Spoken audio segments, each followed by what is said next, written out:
backdoor cut. Kendall Brown. Welcome to Sikkim 365 Radio. Championship if you score in all likelihood. And perhaps the CFP. Jackson trying to turn the corner. And he did not get there. Darren McFay raced him to the pylon and made sure he came up inches short. Sikkim 365 Radio is presented by IdealMRI.com. High-quality MRIs for $497 or less. IdealMRI.com. Your health is important, so is your budget. Bonner, Meyer, floater's good. Great job by Bonner. The 3 o'clock hour is sponsored by Waco Custom Marketplace. Meats, sweets, Texas treats, and a cut above the rest. 425 Lake Air Drive, Waco. Kinjo up top. Brown flushes it. Now here's David Smoak, Paul Catalina, and Craig Smoak. Man, there's a lot to get to from over the weekend, and also tonight, Baylor in Stillwater against Oklahoma State.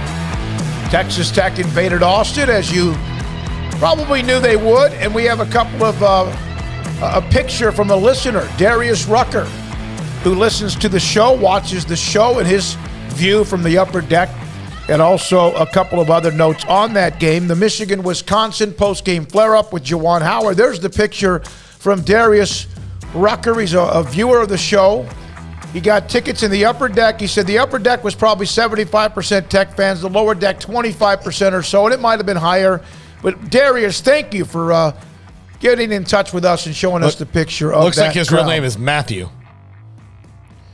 I know, but I think it sounds Better cool to say it's the lead singer of Hootie and the Blowfish? Yeah, sure. Yeah, Hootie and the Blowfish. He would be a big fan of the show. He's a big college sports fan. Yes, he is. So there's that. And we'll get into that video in a minute, Armstrong. Also, over the weekend, we had Jerry Palm on the show last week, but over the weekend, the NCAA Men's Basketball Committee had their reveal, and pretty good news for Baylor. Texas Tech was right there. There's always the argument about who should be on the first line, the second, third line, or whatever, and only evidence eventually takes care of that business, and Texas Tech had evidence in that win against Texas on the road. We'll get to that. We'll show that graphic momentarily. But let's start. We're going to have an NFL agent, Drew Pittman. He represents what probably will be a first-round pick in University of Houston defensive lineman Logan Hall from Belton High School about what's going on with this NFL Combine, or at least what appears to be. You hear the word boycott. Maybe not quite so much that. But the Combine this year, there's a lot of money that ESPN and others, the NFL Network, put into the Combine. And it may not be the same this year. And I'll let him kind of explain that if he possibly can. It's interesting to see some of the pushback, and we're going to see it.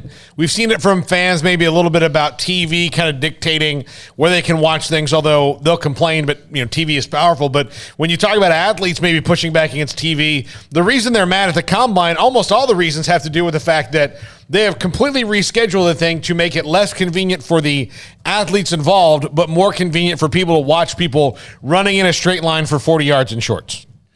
Yeah, and so I agree with you on that. And, they measure everything possible, but that's one of the stories also in the NFL. And, of course, the NFL is a 365-day-a-year sport now because of how they've been able to create the offseason. There's also drama on the PGA Tour, but maybe that drama ended over the weekend. That's something we'll get to at 5:30 with Art Strickland, who covers the PGA Tour. Scott Drew will join us in the 4 o'clock hour from Stillwater. And John Fanta, a Fox Sports broadcaster, basketball broadcaster, his thoughts about things over the weekend as well. Let's start with Juwan Howard, Coach Garba of Wisconsin. I missed it. And then I saw my timeline flare up and started to wonder when I first saw he actually threw a punch. Now, people can it's all relative, apples to apples and orange, whatever. The bottom line, it was a bad look all the way around. Everybody could have probably done a lot more. But I wonder, because of Juwan Howard and the incident a year ago with Maryland, and that kind of flared up. And earlier this year, Michigan against Rutgers had an incident that kind of flared up. This one, why do we have to blame anybody? Why can't we just say everybody acted stupid? All right, everybody needs to get suspended who should be suspended. Juwan Howard, coaches from Wisconsin. Anybody who instigated the incident, and particularly Juwan Howard, needs to be suspended. I mean, bottom line, they need to be suspended. That's how it is. This is not, if a player did this, he'd be suspended. So go ahead and suspend him. Yeah, I mean, right then and there, and I seen everybody has a side. Craig, your thoughts about this? Juwan Howard, don't put your hands on me. I'll remember this. And the coach from Wisconsin saying that he was trying to at least let Juwan Howard know about the timeout. There's a lot going on here. The bottom line, as bad as that looked that Armstrong's showing you, it could have been worse. It could have been absolutely worse. But the bottom line, open hand or not, it was a slap to the face. The Wisconsin coach is known as a guy who used to be a really physical player, so then everyone wants to bring that up. I don't know who eventually it's to blame, but it was a horrible situation. Yeah, I think there's a lot of people burning a lot of energy to excuse stupid behavior, which I'm sure that just so happens that they're fans of the people involved. It's weird how our brains flip when it's suddenly somebody that we like is in the act of doing something versus somebody that we hate, because I can guarantee you every single Michigan basketball fan, if that had been reversed, they would be complaining about Greg Gard, talking about what a thug he is, what a punk he is, and none of this, you don't mess with him, then don't talk trash. Don't put your hands on him. Talk-ish, get hit, whatever. Because I've seen a lot of Michigan fans that have actually embraced Juwan Howard's response. Now, not the majority. There's tons and plenty that don't think it was a very good look. Greg Gard was being a little bit aggressive too. He's got to realize his role in this. You can't just get up in a man's face and pointing fingers or knocking his hand away and chirping at him and not expect the guy to have a response. Now, that response, if you're a college basketball coach at a school like Michigan, should not be a slap, because that was more of what it was than anything. So I think both guys are somewhat in the wrong, but Howard definitely the most wrong in this scenario because of him actually going through with throwing his hands out there. The little bit of pushing back and forth or knocking each other's hands away, you could feel it kind of bubbling up. But the moment he did that, that's when everything just went haywire. Then you see, seconds later, you got one of his players that threw a couple of punches. He's got his chest puffed out. 14 there, Diabate. He throws a couple punches, you'll see, and then he'll turn to the camera or be in front of the camera and have his chest puffed out and be ready to go for some more. I mean, it's just an ugly look and just looks like a bunch of punks out there instead of basketball players. It's kind of fun to see this thing from time to time as fans, but I just thought ultimately it was an ugly look for Juwan Howard more than just about anybody, but I don't think he was alone in the blame. I saw a video that, you always wonder, Juwan Howard last year with the flare-up against Maryland. There was a video that I saw later on last night, and I had to make sure the right date and all that other stuff. But about a month ago, Diabate of Michigan, in the post-game against Rutgers, was had to be taken away at the end of a handshake line. And sometimes, and again, Greg Gard should maybe be suspended too. I say maybe. Juwan Howard, I'm not the one making the decision. The Big Ten represents itself as being at the very highest level of everything, right? Michigan puts themselves at the highest level of everything. Wisconsin puts themselves at the highest level of everything. The bottom line is it was a bad situation. And I don't know what's going to happen, but we'd like to get your feedback on the chat room, YouTube 365 Sports.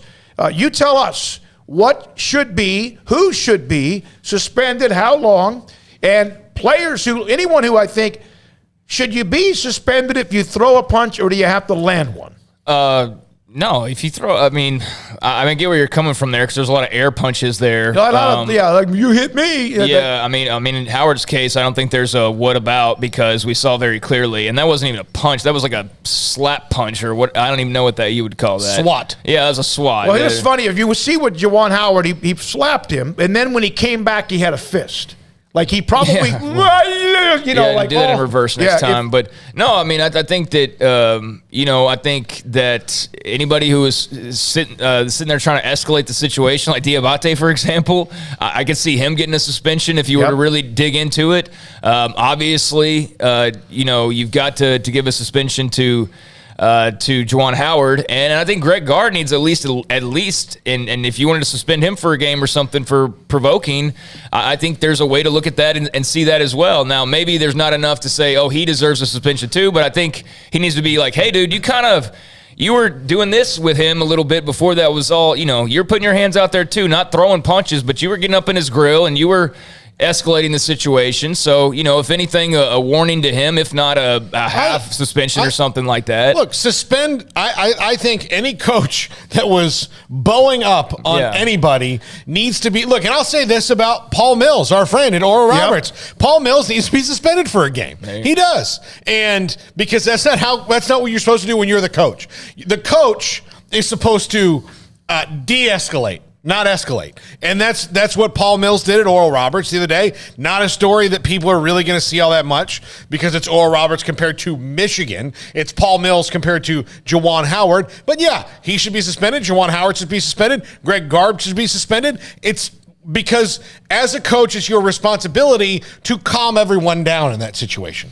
That's what your job is. Now, I do know that there are times where you want to get your team fired up, but the end of the game, I'm sorry, any momentum you're going to grab from that doesn't matter because you're about to get on a bus.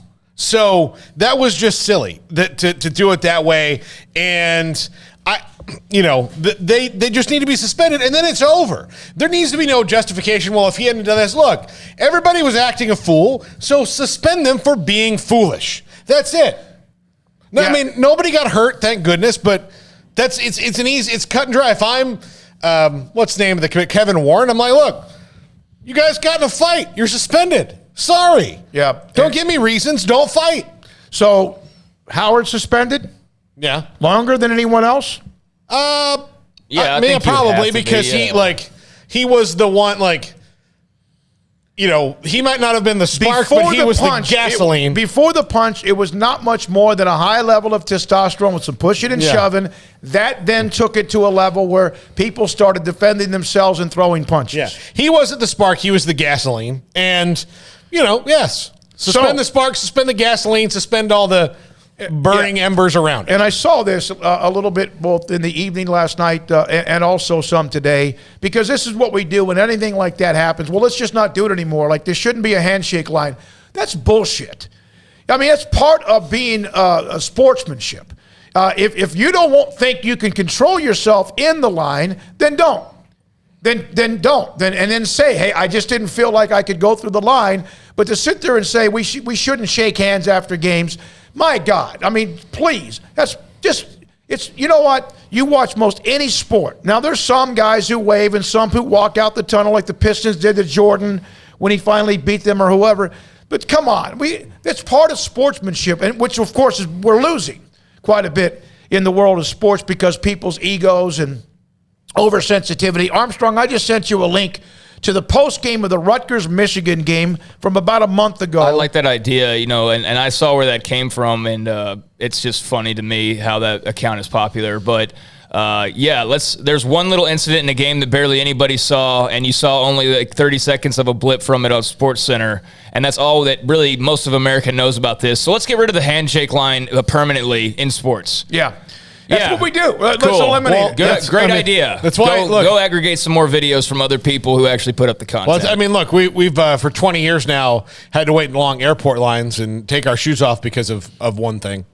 From Jace Pierce. Slightly different than Juwan Howard. But even sympathetic that it applies to, one thing happens and we change everything as opposed to investigating the root cause of all of it. Yeah. We just make big rules. Because of I believe I'm right here, because of the controversy about the national anthem, then you started even hearing, well, why do the players have to be out in the field or the court, or why do we do the national anthem?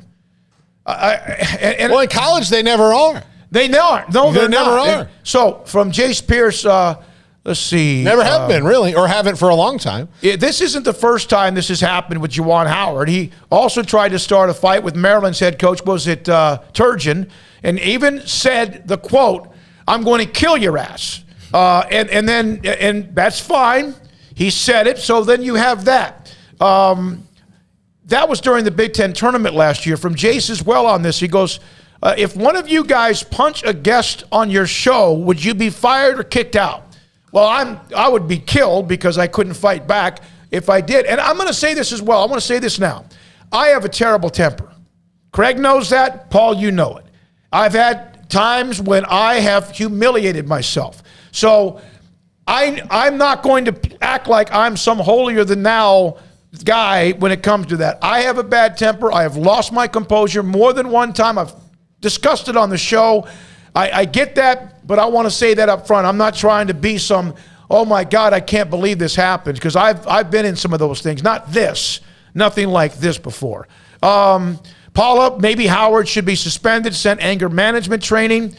Lee Buttercup, do we really need the post-game handshake anymore at this point? Leads to problems. Lee, I mean, but like, how often does that happen? How many, like, there's hundreds of games that have been played this year with absolutely no incident. So, like, one thing happens in this game and let's get rid of the post-game handshake line. Like, I just don't understand that logic.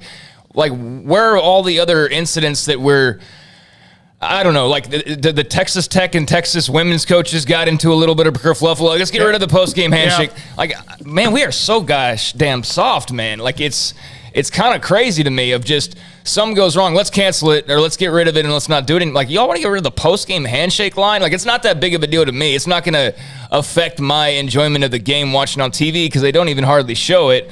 But it's just a sportsmanship thing. Like, let's just toss a key thing of sportsmanship, and whether you think there's any value to it or not, I mean, it's symbolic, if anything, of just that sportsmanship factor of, yeah, these teams may not like each other, but they can go wage war on the court, and at the end of the day, say good game and go their separate ways. They might be like, good game, F you, on their way out. Yeah. But, you know, that's competition. Like, if they got rid of it, I wouldn't even probably notice it. But I think the idea of, like, there's a couple things happen, let's get rid of this element of sportsmanship, I just think that that's kind of a no disrespect individually to anybody saying that. I just think that it's kind of a crappy attitude. I don't know. That's carpet bombing a situation that needs a surgical strike. I agree. The funniest tweet out of all day yesterday after it all went down is Michigan Fab Five still has problems with timeouts. Yeah, they do. There you go. Yeah, I mean, timeout was a big trigger. I started laughing. I needed to laugh. But, you know, an argument could be made psychologically that the post-game handshake quite often helps people calm down on their way back to the locker room. You know, or at least kind of get in a space of like, okay, the game's over. Yeah, and there's some where coaches don't shake hands or they barely agree or acknowledge, and of course people get that on camera and all that, or did so-and-so shake hands. It's only trying to create problems. From Jace, Society Today, Jace coming with some good stuff. Society Today is softer than a soft taco. B.R. James, I agree, Craig. Paula said, spot on, Craig. And I've seen that anger management thing, and I don't know how much that works. I think it works for some people, but I think you got to actually try it. You know, it's like anything else. If you go into it and you don't really want to do it, then it's pointless. But I don't think it would do any harm for Juwan Howard to maybe have a sit down or two. I'm not saying the guy's got to go straight into, like, you know, long-term therapy or anything, but clearly when you've had more than one incident in a short amount of time, really in a year's time, like, yeah, dude, like, something needs to be checked in the mirror, and if he's not going to be able to do it himself, then maybe somebody in Michigan goes like, hey, let's have you sit and talk to somebody. Maybe. You think he might feel like he's over that? He's too big for that? Do you feel like that's part of the problem? Do you think, like, he could be wrong? No, I don't know. I don't. Clearly. Yesterday in his postgame, and I listened to both postgames. I listened to both of them so I could be educated to make sure I didn't misspeak. He did not one time ever apologize for the situation. Not one that he was even sad it happened. It was constantly about, like, put your hands on me, or I felt threatened. I mean, Greg Garb's like 5'8", right? Okay, Greg Garb could have done something better. Once he saw Juwan was in that mood, maybe not try to stop him and explain yourself, and you could have walked away too. He could have done that. But Juwan Howard, not one time in his postgame, not a single time, did he say it was a bad look for college basketball, it's a terrible look for Michigan and the Big Ten Conference and for my program, and I'm sorry. That doesn't mean you are admitting you were wrong, but you could have, I think, in my opinion, but you could have at least said something like, unless you just legally felt like you couldn't say anything. Part of the first thing that they're going to learn in anger management is that you have to admit when you're wrong, and you'll be less angry when you can figure out that you are. And you know, he went from 0 to 60 really fast. And so to me, yeah, I mean, nobody should have any kind of stigma on mental health training anymore, because that's what anger management is. So, yeah, if you feel like, you know, you've been wronged, you don't have an anger problem, well, you know, when you don't think you have an anger problem is precisely when you do. And I don't know. I don't think I have an anger problem, and I don't feel but I mean, do. like when But people yeah. tell you, but like, yeah. No, I do, and it's like anything else. When you got to go see someone to help yourself, you have to be the one that wants to go see that person. Now, look, I mean, we're all focusing on Juwan Howard. Greg Gard's not completely innocent in this. No, the players aren't completely innocent in this, at least some of them that took part. Like, it's not the end of the world. College basketball will move on tonight, and it'll be perfectly fine, and there probably won't be any fights, and maybe there will be. I don't know. But, yeah, it's just an ugly situation. I know Michigan fans can point fingers at the way like the game ended and vice versa. Was fans on either side and fans around America watching can all point fingers in whatever direction they so choose based on how they view it. But yeah, Juwan Howard's now had a couple of things. I mean, is he on his way to being Bobby Knight, or are we going to like kind of cut this off at the head if he is somebody who does have some anger issues that need to be dealt with? Does Greg Gard maybe need to tone down who he gets in the face of and realize how disrespectful that can be? Read the room or read the person you're especially when you're this little guy who's like it's like the little dog that's barking at your heels almost. Like you can see where that gets annoying, especially in your face. And so, I think everybody, nobody deserves to be fired. I don't think anybody needs to get kicked off teams, but there are some players and there are a couple coaches that need to sit down and look in the mirror a little bit and realize where they erred and correct it the next time, and realize, especially if you're the adults in the room, you're the example setters. So when I see Juwan Howard throwing a punch slap and then I see his players get hyped up by that and start swinging as well that's not a good example that was set. Now, Armstrong, do you have the video of the Rutgers-Maryland or the Rutgers-Michigan post-game? This is not very long, but go look to the left of your screen. I saw this last night because we've to the right of your screen. Back to the right, there's a guy in a gray sweater. That's Diabate, 14, being restrained by teammates in the post-game after a game with Rutgers. So, listen, he has to figure it out too. Well, his coach is not setting a great example for him either. And that's one of the Juwan problems. Howard actually, I got to say this. I watched the whole thing. Juwan Howard was actually shaking hands with many people on the Rutgers basketball program. I don't even know if he knew what was going on. No, but again, when you have a coach that reacts that way, No. It's one of the things. Teams take on the personality of their coach, and sometimes those things are good. Like sometimes it's good. Like the good part of it is that, when Michigan is talented and good, nobody's going to go in there and mess with them because they know it's going to be a physical game. It's going to be tough. But part of the problem is you carry a chip on your shoulder long enough, it becomes pointless. And then you start making up reasons because you can't live without the chip on your shoulder. Yeah, we see that happen. Guys who are super successful and really don't have a lot of weaknesses, and they almost have to create things in their mind to give them that edge because they don't know what to do without that edge. And that's what drives them. That's their motivator. So, yeah, it's like when you hear I remember the Warriors TV anchor that after they lost, or no, it was not the Warriors, was it? Who was it? Who was the team? It was the Chiefs. It was the Chiefs TV anchor. Yeah. It was like, no one expected us to be here. And it's like, what? Nobody expected you to be in the AFC Championship game? Everybody expected you. It's like Bryce Young when he said, I had to kind of fight through things. Yeah, and I know she's not like in the locker room or whoever posted that. But at the same time, I guarantee you there's Chiefs players who are like, nobody thinks we're going to, and that you have to do that to drive yourself. So, yeah, sometimes it can be a little phony. But, I mean, getting back to this, there's a lot of people, like I said, that can look in the mirror. It's not the end of the world. It's not the death of basketball. Nobody needs to lose jobs or anything. Now, Juwan Howard needs to be careful because I think now you've set a pattern to where if you are in another incident anytime relatively soon, then that, truly raises eyebrows no matter how it occurs, because then it's all of a sudden becoming this pattern of you getting involved in situations. So he's got to be careful of that. And he's also got to be careful of them just being a good basketball team, because ultimately this ain't the UFC. This is college basketball, and that's what's going to matter is win. So if you're losing and then this happens as well, that's a double whammy, and that adds up very quickly. Yeah. It's not like getting in a fight at the weigh-in. They kind of want you to get in a fight at the weigh-in. Yeah, they're selling tickets. Yeah. They're selling pay-per-view. All right, I do believe that Juwan Howard's previous situation with Maryland, with Coach Turgeon, should be taken into consideration. I do believe that Diabate, if he threw and landed punches, would appeared as if he might have done so. I look like he did, yeah. If he did, he should be suspended. And if anyone else did. There was also a coach that just disappeared in front of the Michigan bench. There was a Wisconsin either coach or someone. Not sure what happened there. Guess what? They're going to look at all the various videos, almost, I'm not going to say like a crime scene, because that sounds like there might be bodies, but they're going to look at everything. And if there are, whoever gets suspended, they earned it. And if they don't suspend someone, then why how do you learn from this? A fine is probably what does that do? And really, what does that do? That would hurt you, that would hurt me, that would hurt Craig, it would hurt all of us here. If it's a $5,000, $10,000, $20,000 fine, it's not going to hurt the University of Michigan or Wisconsin. They're making millions. It's not going to hurt Juwan Howard either. So we're not here to be the judge and the jury. That's why we appreciate a lot of your feedback. Scotty B, maybe society is softer than a giant pack of stuffed marshmallows, jumbo size. There's a couple of more. One said, I actually believe he should be fired. This is from Joey. And again, you have your right and opinion to feel that way. You aren't the only one that feels that way. Also, this is from Mike. In fact, Mike brought up the Wisconsin. Did anyone notice the coach that got body slammed and then stomped on by a Michigan player?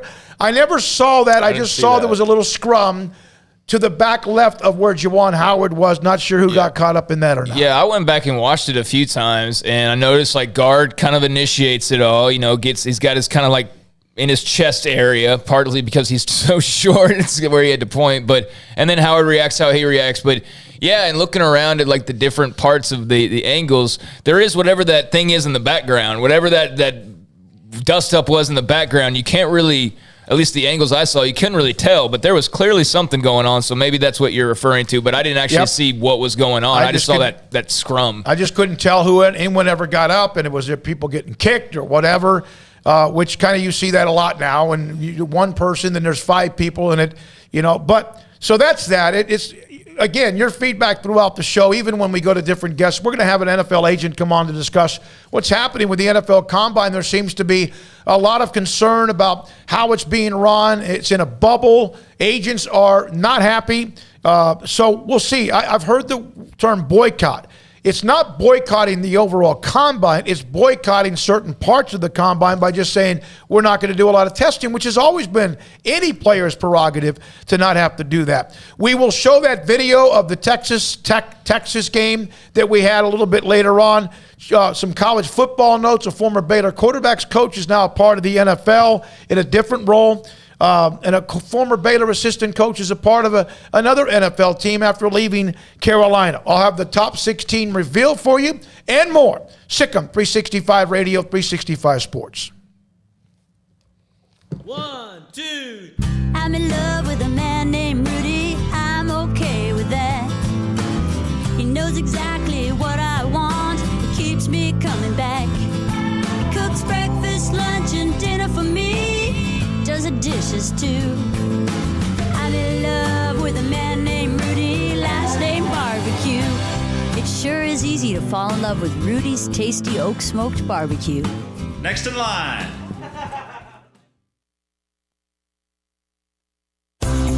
At Ideal MRI, we feel blessed to be a part of the Waco community. We're a small family business right here in Central Texas, and our goal is to bring down the cost of healthcare while maintaining high quality. At times like this, the cost of healthcare has never been more important, and unfortunately, significant illnesses and injuries still occur. That's why Ideal MRI is open and here to serve you through the difficult time. We offer premium MRIs just like a hospital with state-of-the-art technology and specialists, but you'll pay less.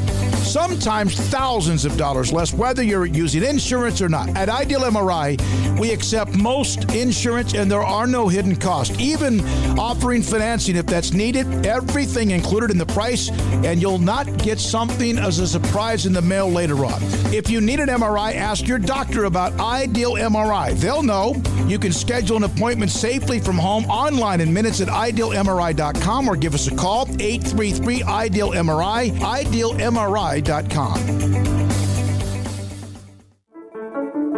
One size fits all. That may be all right for an adjustable belt or cheap sunglasses, but when it comes to your financial needs, no one wants a one-size-fits-all strategy. Cam Heathcott, your Edward Jones financial advisor, knows that his most important goals are yours. That's why he takes the time to understand your needs, knowing you. That's how Edward Jones makes sense of investing. Cam Heathcott, covering Conroe and Houston, 936-756-7717 or cam.heathcott@edwardjones.com. Edward Jones, member SIPC.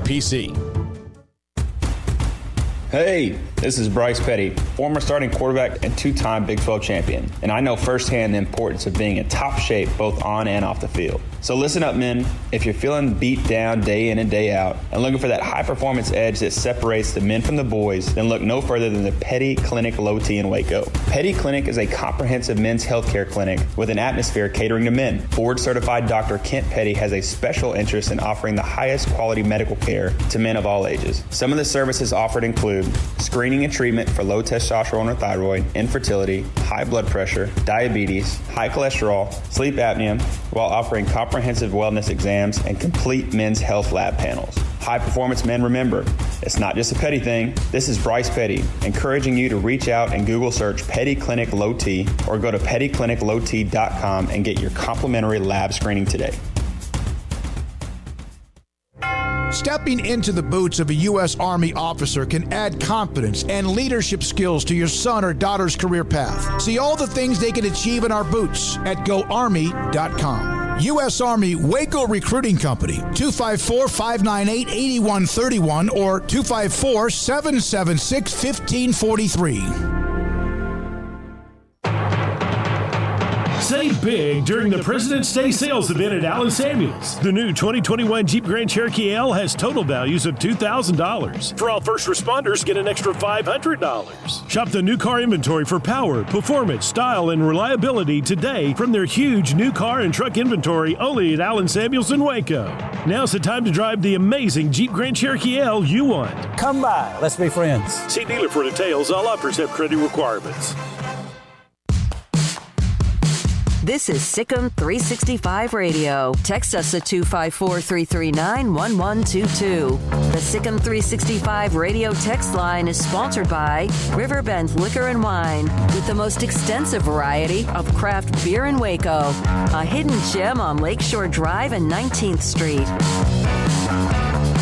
We will have Baylor head coach Scott Drew today at around 4:15. We're going to give you that top 16 reveal from the NCAA men's basketball committee.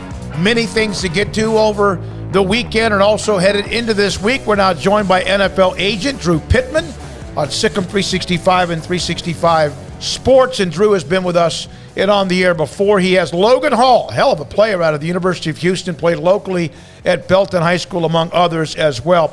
Drew, thanks for your time with Craig Paul and David Smoak. Is this NFL Combine story, is this going to get worse before it gets better? Is it as bad as it seems, or is it just kind of like posturing right now? Yeah. Hey, first of all, it's good to be with you guys. I think, I don't know that bad is the way to describe it. I think what's going on here is there's been some issues with the Combine for years, and they really haven't been addressed. And, you know, there's all kinds of things coming out right now. Some of it seems like it's going to be really bad. Mike Florio at Pro Football Talk wrote something that sounded very scathing. The NFL has taken advantage of players. I think there are some things that need to get fixed.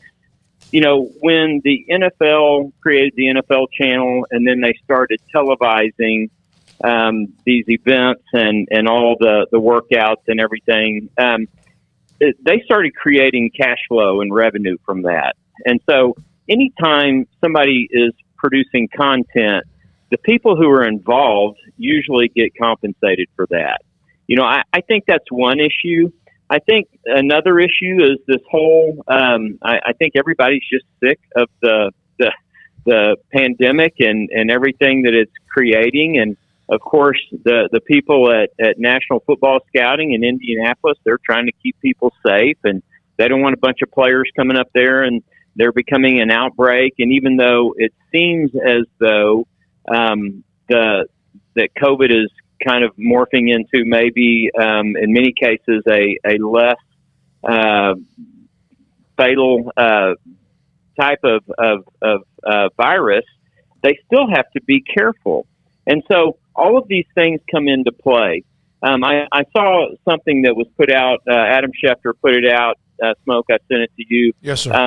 Where there's kind of it's not really a boycott, maybe as much as some agents not all, are instructing their players to not work out, to go and to participate in interviews and medical. And of course, originally, the combine was created so that teams could know what they were really getting from a medical standpoint.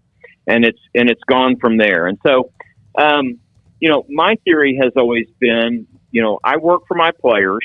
I give them good advice based on 32 years of experience and many hours working with teams and understanding what teams are looking for. But the player has to do what he feels like is best for him. And so if a player goes to the combine and chooses not to work out, which we all know has happened quite often, that's the player's choice. And that should be his choice, and that's fine. If a player goes and he works out and he doesn't work out as well as he hoped, he has another chance to work out again at his pro day. And so, again, everybody's got to make the decision that's best for them. And we'll see. That's a long-winded answer to, is this going to get better or worse? But we'll see what happens. I think everything is kind of starting to sort itself out. Years ago, there was no free agency, and it wasn't really fair for the players. And so it took some drastic measures in order to get free agency to be in place, which, some fans don't like because they like their guys to be at their team forever. But, if they were the ones that were in the marketplace, they would want to be able to be paid fairly and be able to have some leverage. And so I think it could be kind of moving towards something like that. Again, for me, I think the biggest thing is the NFL is creating a lot of revenue, a lot of television revenue from these guys going and working out and them televising it, and none of them are getting compensated for it. And so that's not really fair. It's also, part of it is also, isn't it, the scheduling makes it more difficult on them to kind of fit all this stuff into the short time, especially, the wide receivers work out on a day. It's not like you pick a time to go work out and sign up on the calendar that you've got 11:30 on Thursday. If you're a wide receiver, you're just going in the order that they tell you, and you have to fit everything else in around that. Correct. And they have adjusted the schedules over the course of the years. It used to be that they would go and the players would do the Cybex test in the morning, which is a very tiring test on your legs, and then they'd go run their 40s in the afternoon. Well, they started figuring out that they weren't really getting good and accurate information that way, and so they spread it out a little bit. I think one of the other big issues is that a guy goes in and let's say he had a shoulder sprain during the season, and then he goes to the combine and he gets there and every single NFL team's doctor puts him through their own medical test. And so they're pulling and yanking on this guy's arm for maybe literally 18 hours. Guys have been known to have to be in the medical for that long. And then they're getting scans, and they're getting, they'll get back to the hotel at 2 a.m. and they'll have to get up at 6 a.m.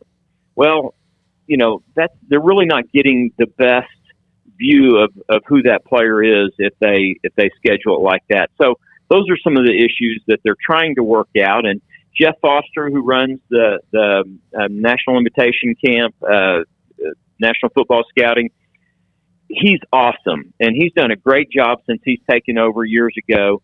But there are just a number of factors that he has to play in, and they don't want to keep every player there for 5 days. So it was 3 days. It became 4 days, and so they're trying to work things out. And there's always going to be something that doesn't work quite the way it's supposed to, or the way people want it to. So I think it's going to be very fluid, Smoke. Drew, how much difference is there for an NFL scout seeing, let's say, Terrell Bernard in Indianapolis in a combine setting versus seeing him a couple weeks later in Waco in a pro day setting? I mean, is there that much of a difference for these scouts in particular? I think if you talk to scouts, they feel like every single exposure they have to a player is important. Some players choose not to go to all-star games. And some players really don't need to go to an all-star game. I've got Ronnie Rivers, who was a 5-year starter at Fresno State. And, my thing was, if you don't know who he is by now, then you shouldn't be a scout.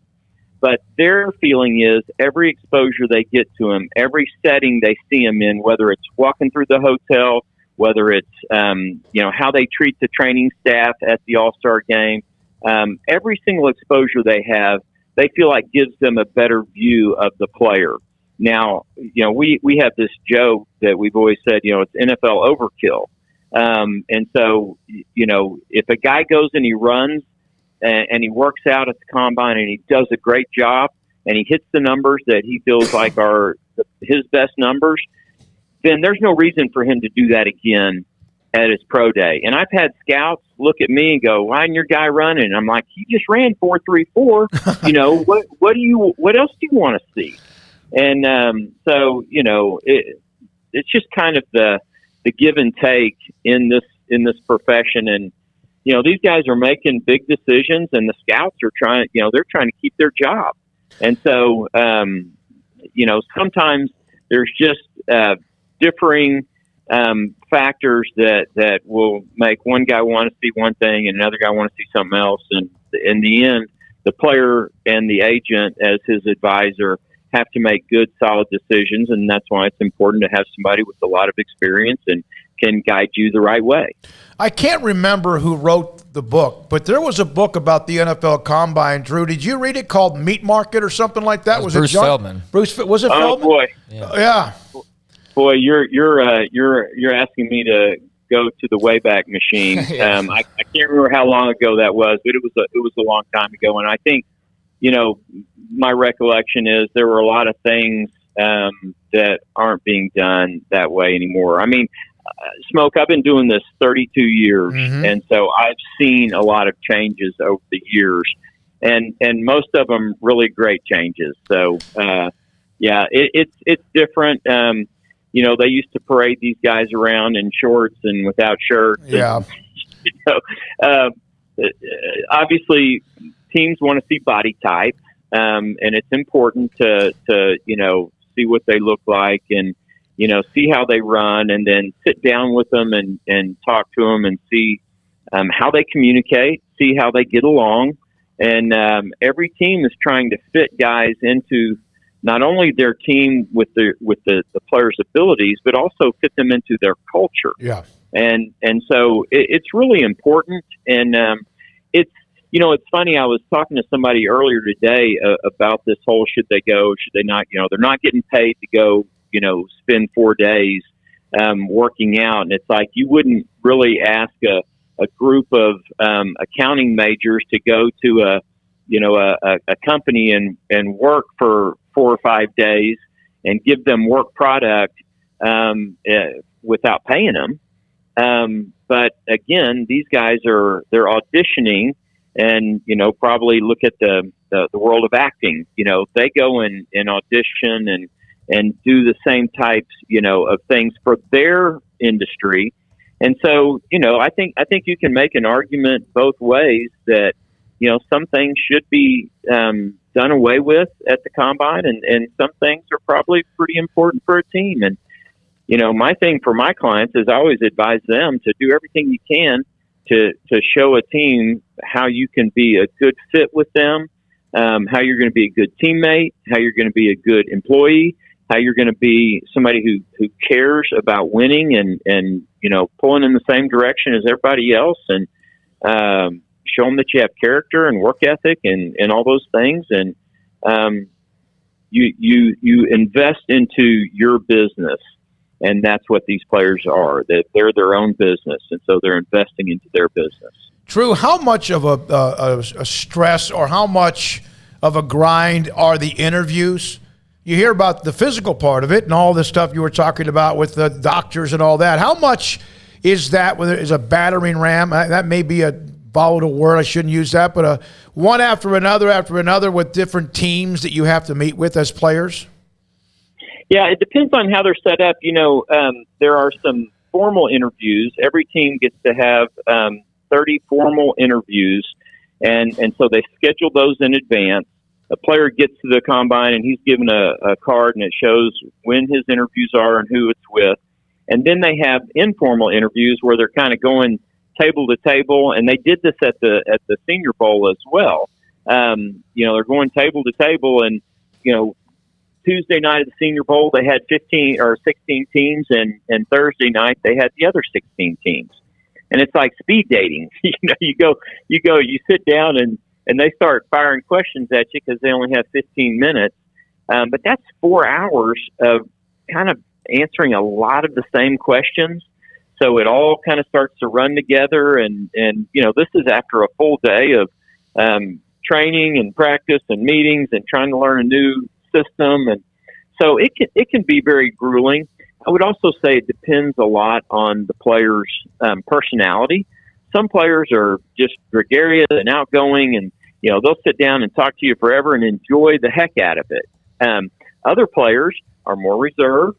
They probably, I think in my own home, I would love doing that because I love talking to people. I love meeting people, and I'd be asking them questions. Smoak, my wife Lane, Yep. and she would hate it. She would, like, after 3, she might just walk out. So it just depends on personalities. Now, you want to ask about Logan Hall?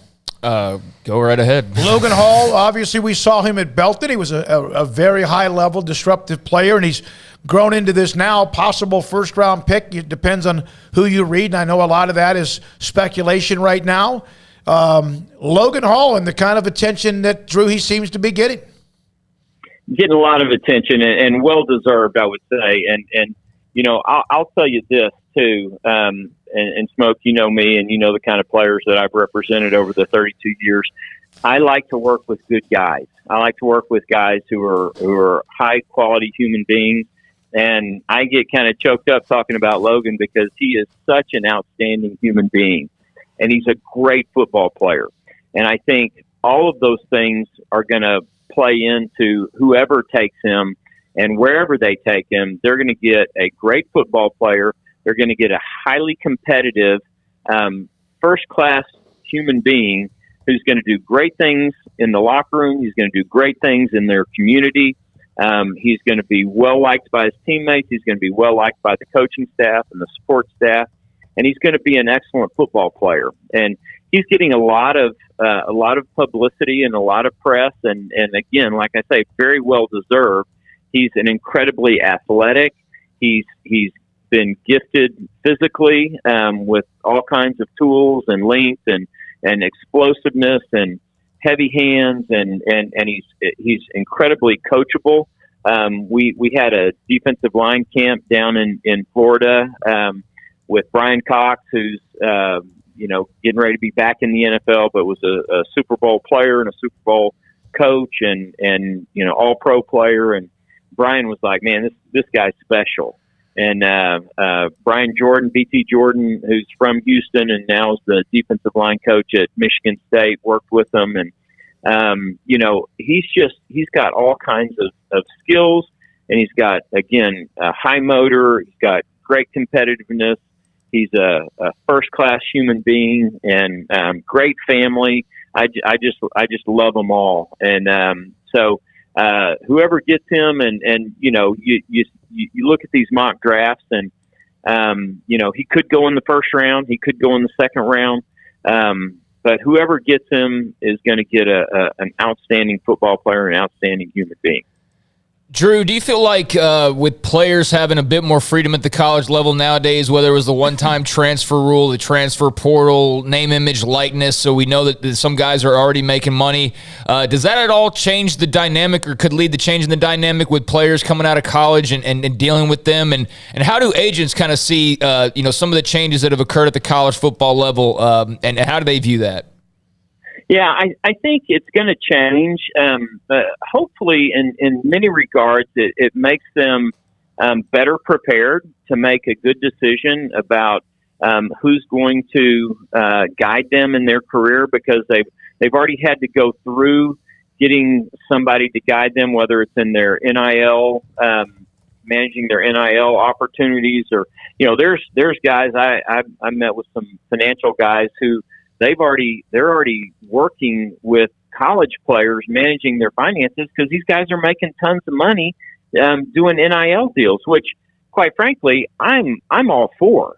I'm not that involved in the NIL world from a standpoint of I feel like marketing people should do marketing and investment people should do investments, and I'm a football guy who's going to help them have the most successful career and set them up for the most successful post-career that they can have. But they're getting more exposure to this, and probably some of them making some bad decisions. You talk to college coaches, and they're probably the best people to talk to about what the transfer portal's really doing. But it's free agency in college football, and so again, hopefully they're learning, and they're learning how to pick somebody based on qualifications versus who's going to throw the most stuff at them. And so from my standpoint, and I can only speak for myself and my partners at Shark Sports Management, but we feel like a better educated player on the reality of what they're going into is going to be better suited to have success, because they're going to really learn how to be better businessmen and understand that, like I said earlier, they are their own business. And so they're going to be better suited for that, hopefully. And maybe sometimes, as we all know, we learn a lot by making mistakes. So maybe some of them make some mistakes, but hopefully in the long run, it becomes somewhat beneficial to them long term. Hey, Drew, thank you for all the explanation on what really is going on right now with the Combine, also with Logan Hall, and what Craig's question about college football, the way it's changed. Appreciate your time. Good luck with your clients. And you're right, the ones you have always are incredibly good people, along with being hellacious football players. Thanks for your time. Hey, I really appreciate it, guys. Take care. Drew Pittman, NFL agent, with us on Sikkim 365 Radio and 365 Sports. When we come back, you got something? Well, I mean, it's 52. Do you want us to keep it here? We need real quick deal, and then a couple of notes to wrap up the 3 o'clock hour. Scott Drew early on in the 4 o'clock hour. Oh, John Fanta. I'll have to text him, tell him we're running late. Sorry about that. This is Sikkim 365 Radio. Riverbend Liquor and Wine, Lakeshore Drive at North 19th Street. Look, on Friday last week, they had the creators of Happy Dad in there. They had 100 cases. They sold out in like less than 2 hours. It was unbelievable what they did, but those are the kind of cool things that they do. They have the makers of Happy Dad Seltzer in there. They get products from all over, and they bring them there. And yeah, it's a small place on the corner, but man, you would not believe the selection that they have when it comes to craft beer, when it comes to whiskey, now when it comes to hard seltzer, which has become amazingly popular in a really, really quick fashion. All of that at Riverbend Liquor and Wine. Great customer service and a speedy drive-through window. Riverbend Liquor and Wine, Lakeshore Drive, North 19th Street. Find out more on Facebook and Instagram. This is your 54th District Judge, Susan Kelly. Appointed to the court by Governor Greg Abbott, I've worked hard to manage and move the docket, even during COVID. Board certified in criminal law by the Texas Board of Legal Specialization and past president of the Waco Bar Association, you can be sure I apply the rule of law and deliver justice for all. Early voting starts February 14th, so be my Valentine and vote for justice. Keep Judge Kelly. Political ad paid for by Susan Kelly from McLennan County Judge Campaign. Three Nations Brewing Company has 16 different beers on draft with a new beer every Friday. It also offers 2 air-conditioned tap rooms, a large indoor beer hall, a second-floor mezzanine offering a great overview of the brewing company and equipment and patio where you can relax under the shade. Plus, you can now experience the new Three Nations Beer Garden Grill on our shaded patio with socially distanced seating for your enjoyment. Grab a cold beer and enjoy a bite from our freshly prepared and delicious menu. Street tacos, quesadillas, freshly cooked burgers and dogs, and veggie burgers too. State Fair tornado fries, nachos, and so much more, all prepared and cooked on site. So come visit the award-winning Three Nations Brewing Company on East Vandergrift off I-35 in Carrollton. From the first workout to the last practice, sports is an incredible and rewarding challenge. Hi, this is Dan Ingham with the First National Bank of Central Texas, and we're proud to support each athlete, every parent, and our educators. From families, small businesses, to the biggest industry, we're here to help. With remarkable products like our free First mobile app, we've got banking ideas that fuel big dreams. That's the First National Bank of Central Texas. Familiar faces making local decisions. Member FDIC, Equal Housing Lender. Payments for qualified buyers at 2.9% with $5,000 down cash or trade. TT and Electra, see dealer for details. The New Year, New Ride sales event continues at Richard Carr. Find pre-owned deals like a 2015 GMC Acadia or a 2016 Honda Accord for $227 a month. Or get a 2019 Ram Tradesman truck for $333 a month. Our vehicles go through a 172-point inspection. Get top dollar for your trade, and 100% approval is always the goal. Find your next car or truck today at Richard Carr. At Richard Carr, we give you more.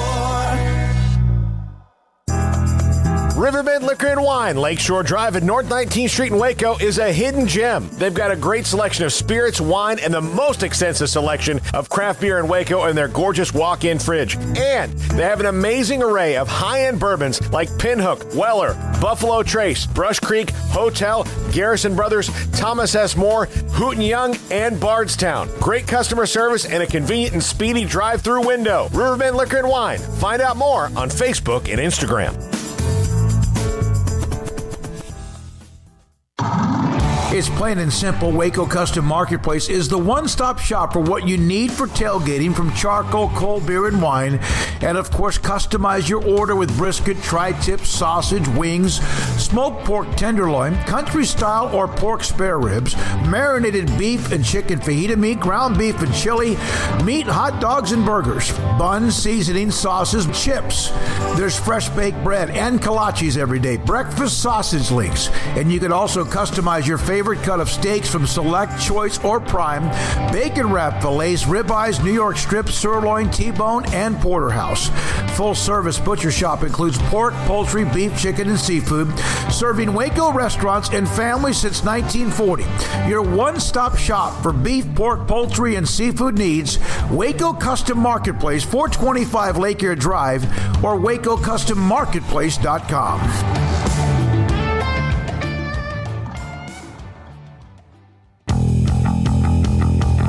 Welcome back to Sikkim 365 Radio. Have you subscribed to our YouTube channel? Search 365 Sports on YouTube. John Fanta covers college basketball, Fox, and of course has been with us before. His knowledge of not just the Northeast, the Big East, and others, but his knowledge of college basketball, broadcaster with Fox, joins us, Sikkim 365 Radio and 365 Sports. So, John, at least off the top, we've discussed the Michigan-Wisconsin postgame quite a bit. Want to get into what you see most every day, but what do you think in the end might happen to either of the coaches, the players, or what? Well, I think starting with the coaches, and guys, it's great to be with you. Thanks for having me. Love your work. I think beginning with the coaches, both failed to act as adults. You're talking about two people who are the front porch of their respective universities. They are two of the highest paid employees at said school. And when you do what they did, you need to get punished. And I think with Greg Gard, I think we're looking at something like 2, maybe 3 games. I think with Juwan Howard, I think we're looking at something like 5 games. And potentially something financially. I don't think either should be fired. I think that's ridiculous. The sun came up today, and it's going to come up tomorrow. A mistake was made. An altercation occurred. I think what the Big Ten has to be weighing right now in their legal office is what the final judgment is with Moussa Diabate, with Jacoby Neese, with the players involved here. And I hope that the players are not suspended any more than 2 games max. And I'll tell you why. The players are a direct reflection of their leaders. They are 18 to 22-year-old kids. We have to remember that. And the first thing you do as a player when the game ends is you go into the line behind your head coach and you shake the other team's hand. And that should never go away, for the record. The idea of that getting tossed by the wayside literally defeats the purpose of competition to begin with. The players yesterday were a direct reflection of their coaches who failed to lead. And so if you are in the middle of an altercation, you then have to fight for yourself and your teammates. And that's what led to people going at each other on the court and to a pretty disturbing scene occurring in Madison. So I hope that the Big Ten Conference, a well-run league, these two well-run institutions at the end of the day, I hope that they do not penalize the kids more than they should be penalized. Because this goes back to adults that did not act like adults, and they should be punished accordingly. John, you saw the top 16 reveal this week from the NCAA. Did you think anything was surprising or did they miss anybody? Well, I think that the big takeaway on Saturday was that Kentucky went to Kansas and blew them out, and that Kentucky's behind Kansas in the East region in that reveal. But Kansas has a combined 15 quad 1 and quad 2 victories. They have 10 quadrant 1 wins. And the Big 12 Conference is the best conference in college basketball. I know that your listeners would agree. Kansas deserves to be on the 1 line. They do. But I think that surprised people.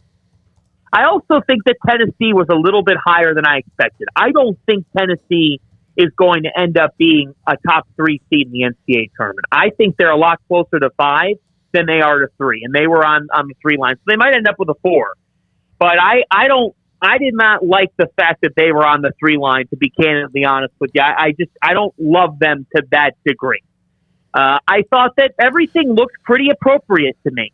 You know, Texas has been teetering between the 4 and the 5, but it's not like there's a team that was left out that makes me say, man, they should be in. Guys, the committee said on Saturday that Ohio State and Houston were highly considered. Well, Houston's not playing like a top 16 team in the country. Very unfortunate for them because of the injuries, but it's the sad reality. Ohio State lost at home on Saturday and in pretty commanding fashion to Iowa, a team that has been hovering around the bubble but shouldn't be today. So I think that the committee got this right. I think the committee's hardest job will once again come in determining who's in and who's out. Because you have a season this year where the WCC has had a better year than the ACC, where the Mountain West Conference might be on par with the Pac-12. So who gets in? And I think the biggest question for the committee, because the gut just says this to me, gentlemen, is, will North Carolina make it? Will North Carolina make it? If I had to vote, would vote no. They lost at home to Pittsburgh last week, and the overall body of work is not good enough to negate that. If they lose to Duke on the last Saturday of the regular season, and they sit here and you know, one of their calling card wins is at Virginia Tech, and they don't have a whole bunch of a non-conference body of work. They beat Michigan, who's also on the bubble and could miss out based on the current circumstances of Michigan's situation. This is going to be the ultimate test of, will the committee float out the UNC brand out of their heads when they're making a selection? Because people think that matters. And I think there's cases that could be said that they do. Or will the committee go against the grain and put a San Francisco in, or put a San Diego State in, or give that Western team that's closer to a mid-major than the Power 5 a bit? That is what's going to be really, really interesting to watch happen for this committee. They pretty much got the top 6 team right. It's getting the last 6 team right that's going to impress or not impress us. John, right now Providence leading in the Big East, 1-game lead over Villanova. Villanova and UConn coming up tomorrow night in Hartford. Your thoughts on the Big East lay of the land and of course, this big matchup tomorrow? Well, let's matchup tomorrow. Villanova took the first meeting between these two teams in a pretty commanding performance without Justin Moore. And the reason why Villanova was able to control UConn is Villanova took away Connecticut's best player. That is number 21, the big man from Mali, Adama Sanogo. UConn needs Sanogo to be the centerpiece in the rematch. They got to get him involved early. They got to keep him out of foul trouble against who might be the most improved player in the Big East, Eric Dixon, a redshirt sophomore who's really come on this season. But I think for Connecticut, they have got to flow offensively to have a chance in this game. In the first meeting with Villanova, R.J. Cole had 25 points, but the lead guard can't do it all. Actually, when his usage rate lowers a little bit, it helps everybody around because it means that others are getting involved. So they need their supporting cast to deliver, and they need the wing Tyrese Martin, the senior, to really step up in this game. But guys, Villanova's playing as well as anybody in the country right now. I mean, I'm not sure if you guys were able to watch Villanova Providence last week, but what a high level basketball game, and Villanova found a way to win. Colin Gillespie goes for 33. He's playing as well as any guard in the sport right now. So, look, these are two terrific defensive teams. Villanova only allows 63 points per game. UConn allows 65. I expect a war. I think the XL Center is going to be rocking. And it's the biggest UConn home game since maybe Kemba Walker. Like you'd have to go back to that time, at least in the Big East Conference, because they were out of it for a period of time. They just haven't hosted many games of this caliber because the American didn't present the same level of game. So this is a huge top 25 showdown. And in terms of Providence, what more can you say about a team that was picked 7th in their league, a team that I thought would be a bubble team at best this year? They're 22-3 and 12-2 in the Big East. So here's their pathway. Home to Xavier, a Xavier team that's lost 4 or 5. Home to Creighton, a Creighton team that's actually won 5 in a row. That's Saturday night. And then at Villanova next Tuesday. The cards are on the table, and for one time only, Providence fans will be rooting for UConn on Tuesday night. Yeah. And then now one more thing, John, and the Marquette seems to be in a little bit of a free fall. Shaka's had a good year, but they're kind of, are they drowning? Yeah, I think that they're a team. I don't think they're drowning. I think that they've just gone underwater and they can get back up. I still think that they can swim. I really do. And the reason why I say it is they just play so hard.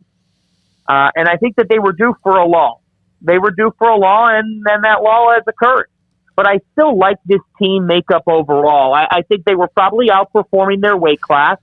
I think they're a team that could be anywhere from a 6 seed to a 10 seed. They're a team with a high level of variance. But you go to Creighton on Sunday, you'll lose the game by a point to a Creighton team that's really hot.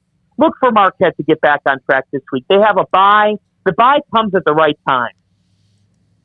You know, the bye comes at the right time. They're hosting Butler on Saturday. That's a game that I think they win. Then you're at DePaul before you host St. John's. You know, we could go into the Big East tournament saying, oh, now they've won 3 in a row. They've won 4 of their last 5. So I don't think this team is thinking. I just think a rough schedule in a league that could send 7 teams to the NCAA tournament just caught up with them a little bit. But make no mistake about it. If their backcourt's in sync, Daryl Morcell, Cam Jones, Greg Elliott, and Tyler Kolek, if those guys are able to create some balance on the perimeter, it all revolves around then the powerful forward in Justin Lewis, redshirt freshman who's been terrific with 17 and 8 per game. He's playing like a young Jay Crowder. John, if anyone can't tell, the passion you have for college basketball is enormous. We appreciate you, man. Appreciate your time, play-by-play. College basketball on Fox at John_Fanta. He doesn't just cover the Big East. He covers all of the country. Thanks for your time as well. Always great to have John Fanta on the show. And the Big East, man, I'm telling you, Villanova with UConn and with what happens with Providence, that game last week that had a packed house at the Dunkin' Donuts Center, and obviously Marquette trying to get themselves back on track. It's been a good run for them. And Shaka Smart. When we come back tonight in Stillwater, Baylor at Oklahoma State in the Big 12. And of course, Scott Drew played with 7 against TCU on Saturday. Paul Catalina told me in a text, it might have been the coaching staff's best job. Well, not ever, because we know what they dealt with early on back when they arrived in 2003, and even post Tristan Clark. But it was something I asked Scott Drew. Hey, look, 3 days to get ready for a game and deciding you're going to play 6 guys to keep them out of foul trouble against a team that is great offensive rebounding, which means that you're going to have to mash down low with them to completely take them out of their game, to not miss opportunities when TCU was ice cold shooting very close to the bucket most of the game and early on especially, and take them out of their heads with 6 guys. I think the 6 guys thing was maybe a mental thing where TCU's thinking like they're going to get tired eventually. Yep. And they didn't really. No. And because Jamie Dixon keeps saying, hey guys, they're going to wear it down eventually, and it's just like they blew back. And once Jamie Dixon figured out that they were only going to play 6 guys, when Zach Loveday didn't come off the bench, he thought, okay, here's what I'm going to do. I'm just going to keep playing. I'm going to throw some guys out there. So he had about 9-10 guys in the rotation early on just to see if he could wear Baylor out, and it didn't. Nothing worked. Yeah, Turner played 2 minutes in the first half, and that was it. And I thought the 2 freshmen really played like they were NBA-type players. I know that sometimes we look at that with what Kendall Brown and also Jeremy Sohan were able to do. Man, they brought some stability as well to that team. When we come back, we're going to switch break 3 and 4. Okay, when we come back, we're going to hear from Baylor head coach Scott Drew from Stillwater on tonight's game, and also the fact that they're playing a team that beat them up at home. If you'll remember, at one point they were down like 17 or 18 to the Cowboys and came back and made it close and fell short. Sikkim 365 Radio and 365 Sports. IdealMRI.com. Dr. Rob Maxey and his amazing staff do an incredible job.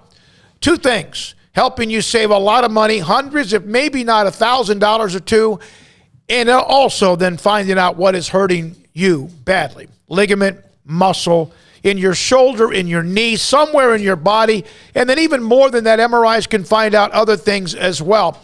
Dr. Rob Maxey, an Ideal MRI, $497 is all it will cost for an MRI. That's crazy. The average is $1,100, so that means that there could be some that cost you a couple of grand. I remember, it's been a while, but I went in to get an MRI about something, and it was about $1,900. It kind of shook my socks, and I paid up front.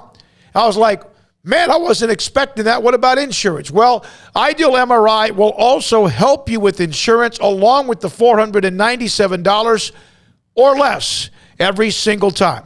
And by the way, when you get there, there's not this big, huge, large waiting room with 25 to 50 people waiting. There will be just maybe 1 or 2 others, but they see a lot of patients every day, and they will work around your work schedule if necessary. That is customer service. Dr. Rob Maxey's staff of Texas specialists and a state-of-the-art technology MRI machine in the Central Texas marketplace off 35 in Waco.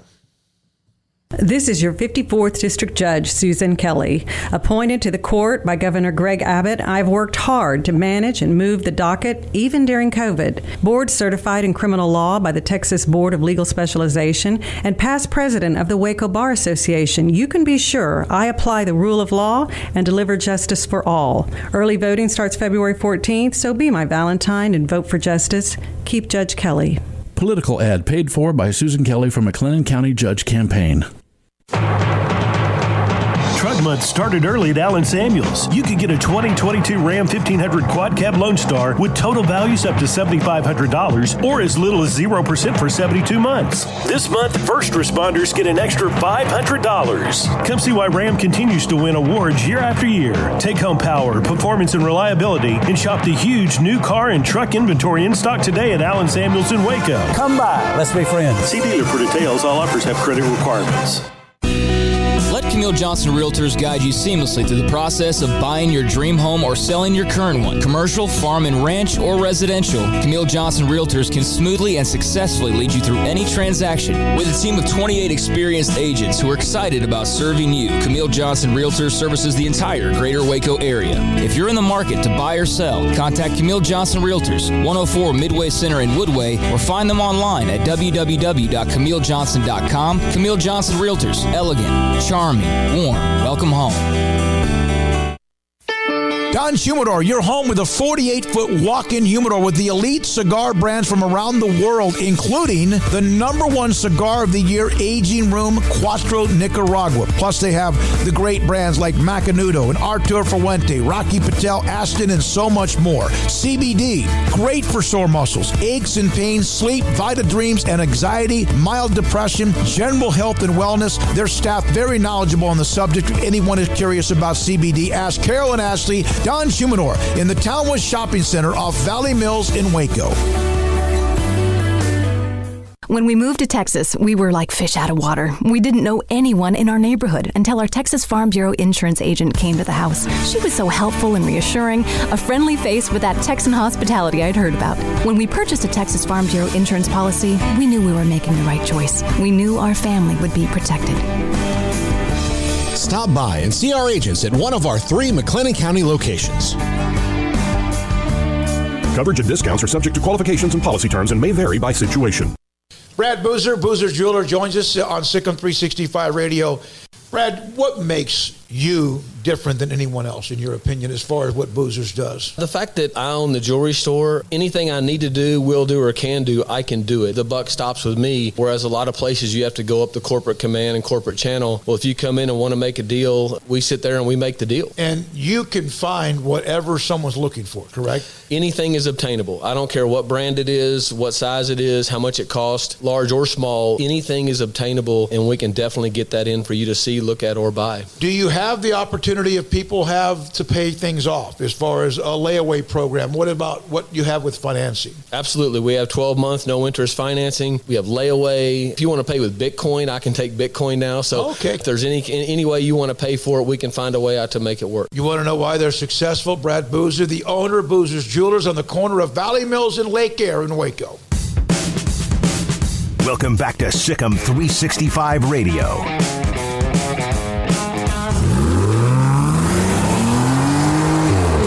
This segment on Baylor Athletics on Sikkim 365 Radio is brought to you by Richard Carr Buick GMC Cadillac. Learn more at richardcarr.com.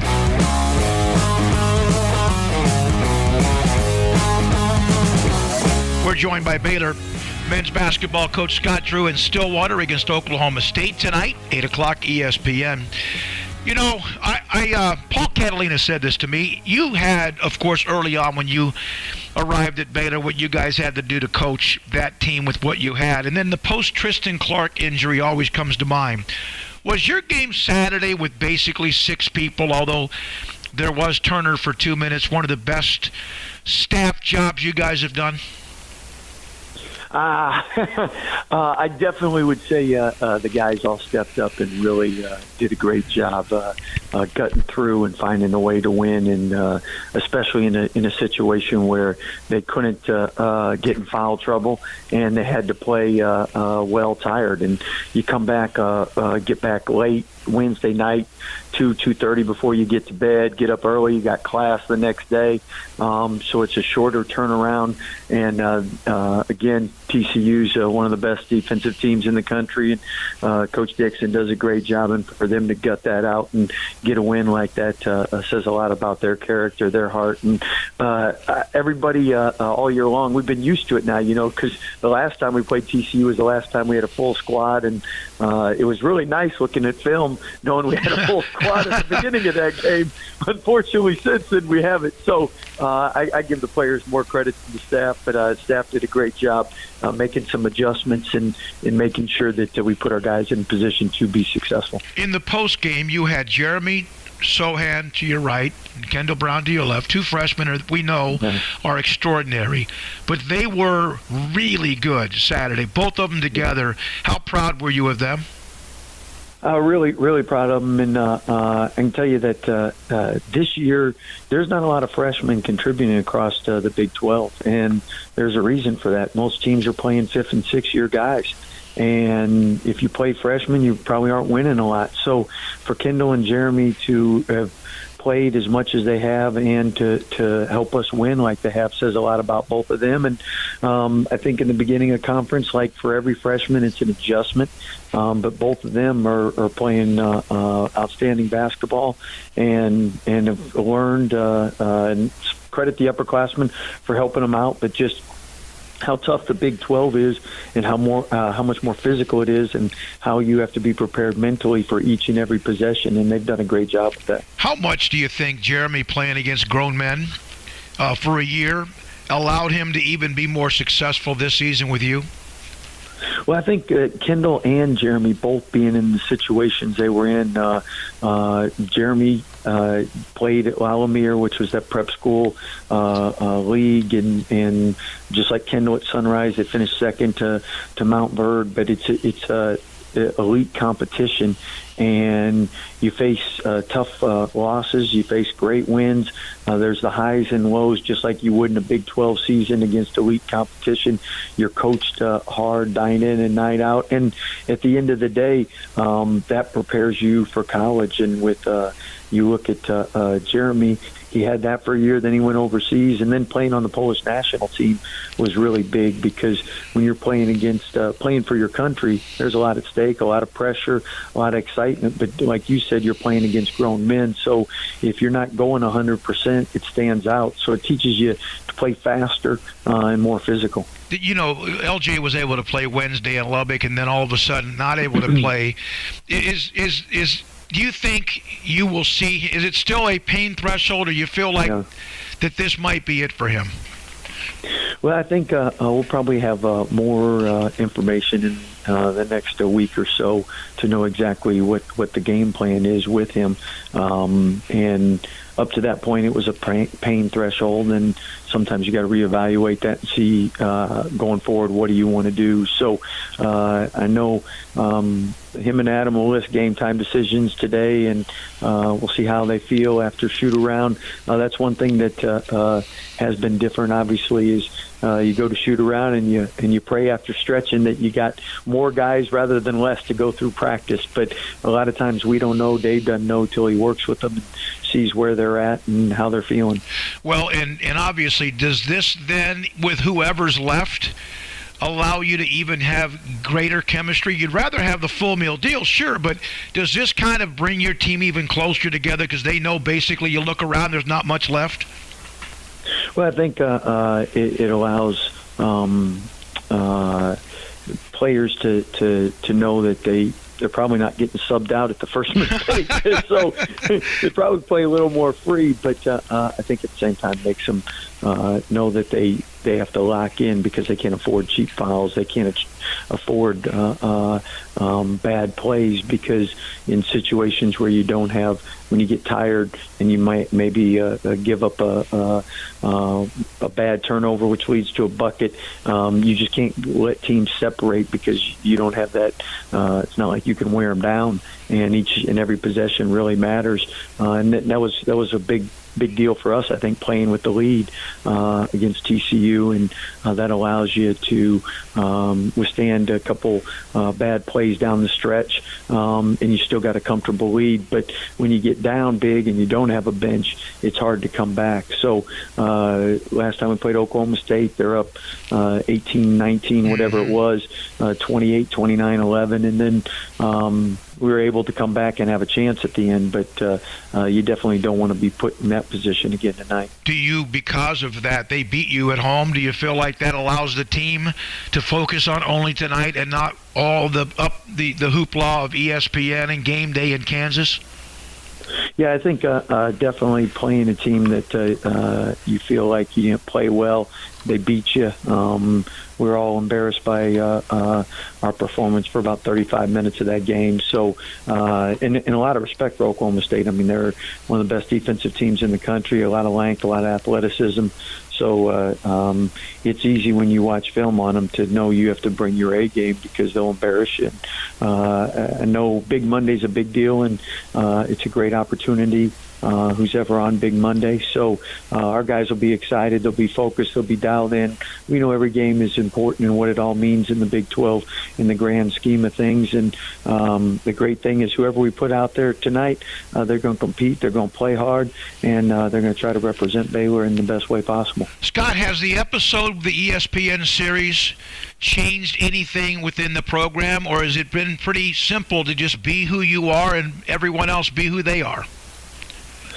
I think part of why the coaching staff felt good with ESPN doing it is because we're proud of the student athletes and how they carry themselves, how they represent our university, and it's a great platform and opportunity for them and their visibility and our institution just to see what outstanding young men and women we have a part of our institution. And at the end of the day, it's a great platform, and as you know, we do it for his glory.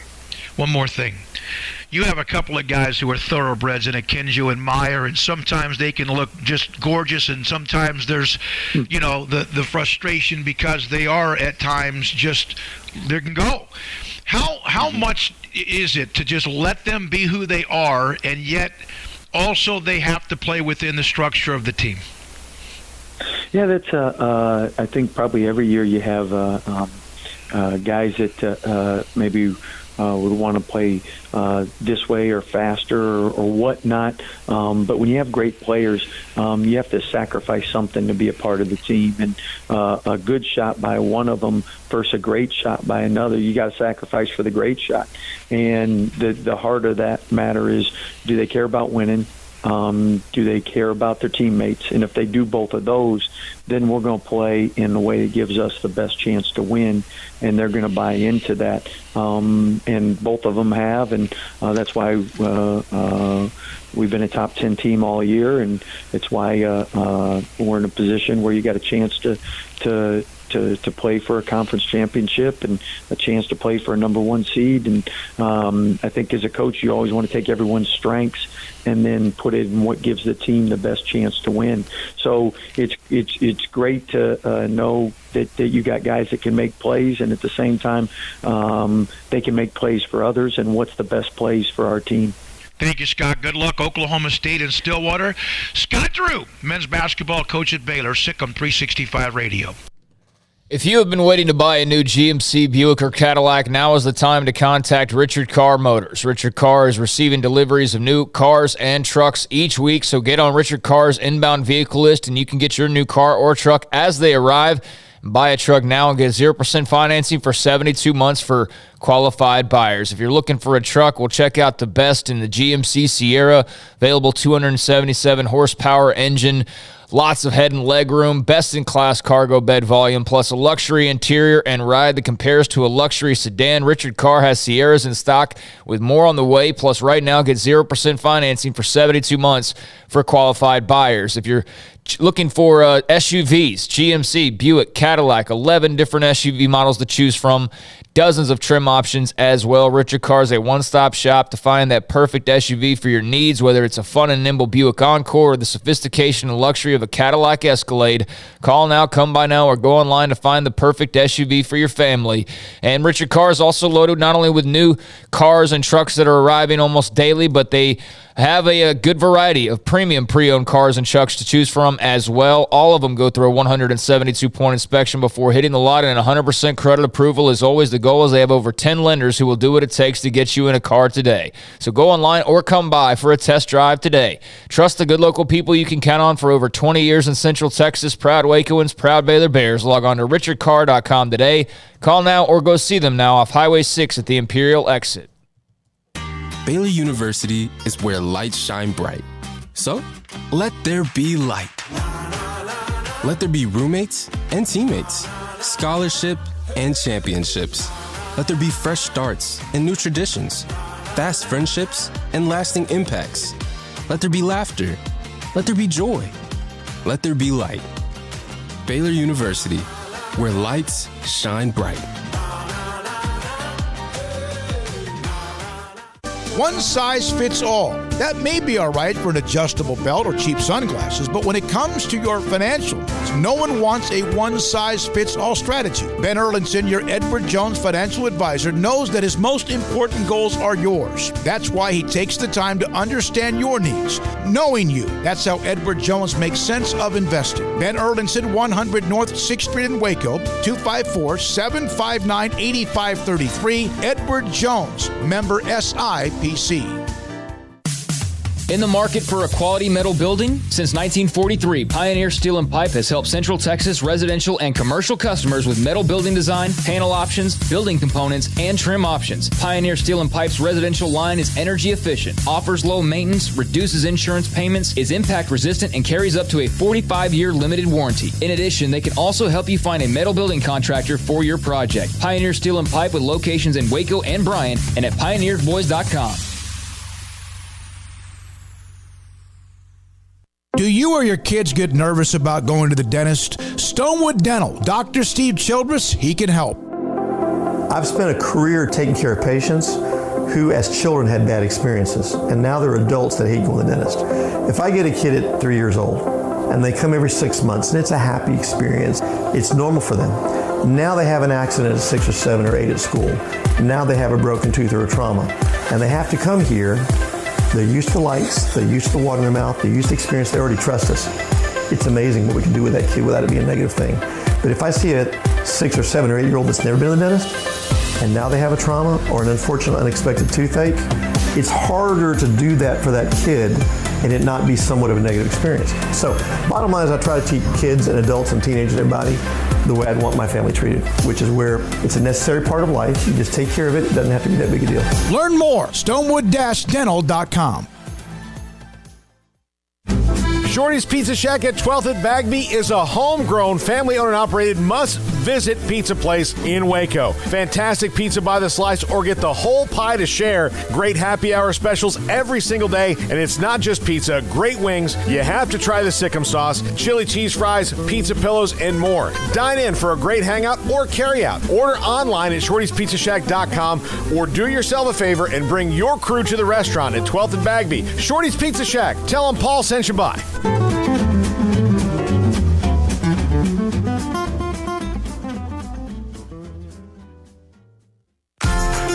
Automatic Chef Canteen is a full-service micro-market vending and office coffee provider with state-of-the-art vending equipment, a wide variety of products, and offering custom-fitted micro-market vending office coffee solutions for your employee break room.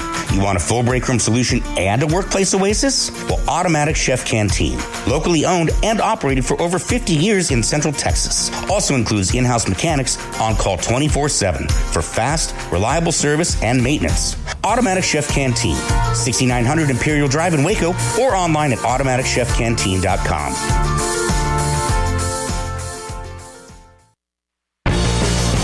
Welcome back to Sikkim 365 Radio.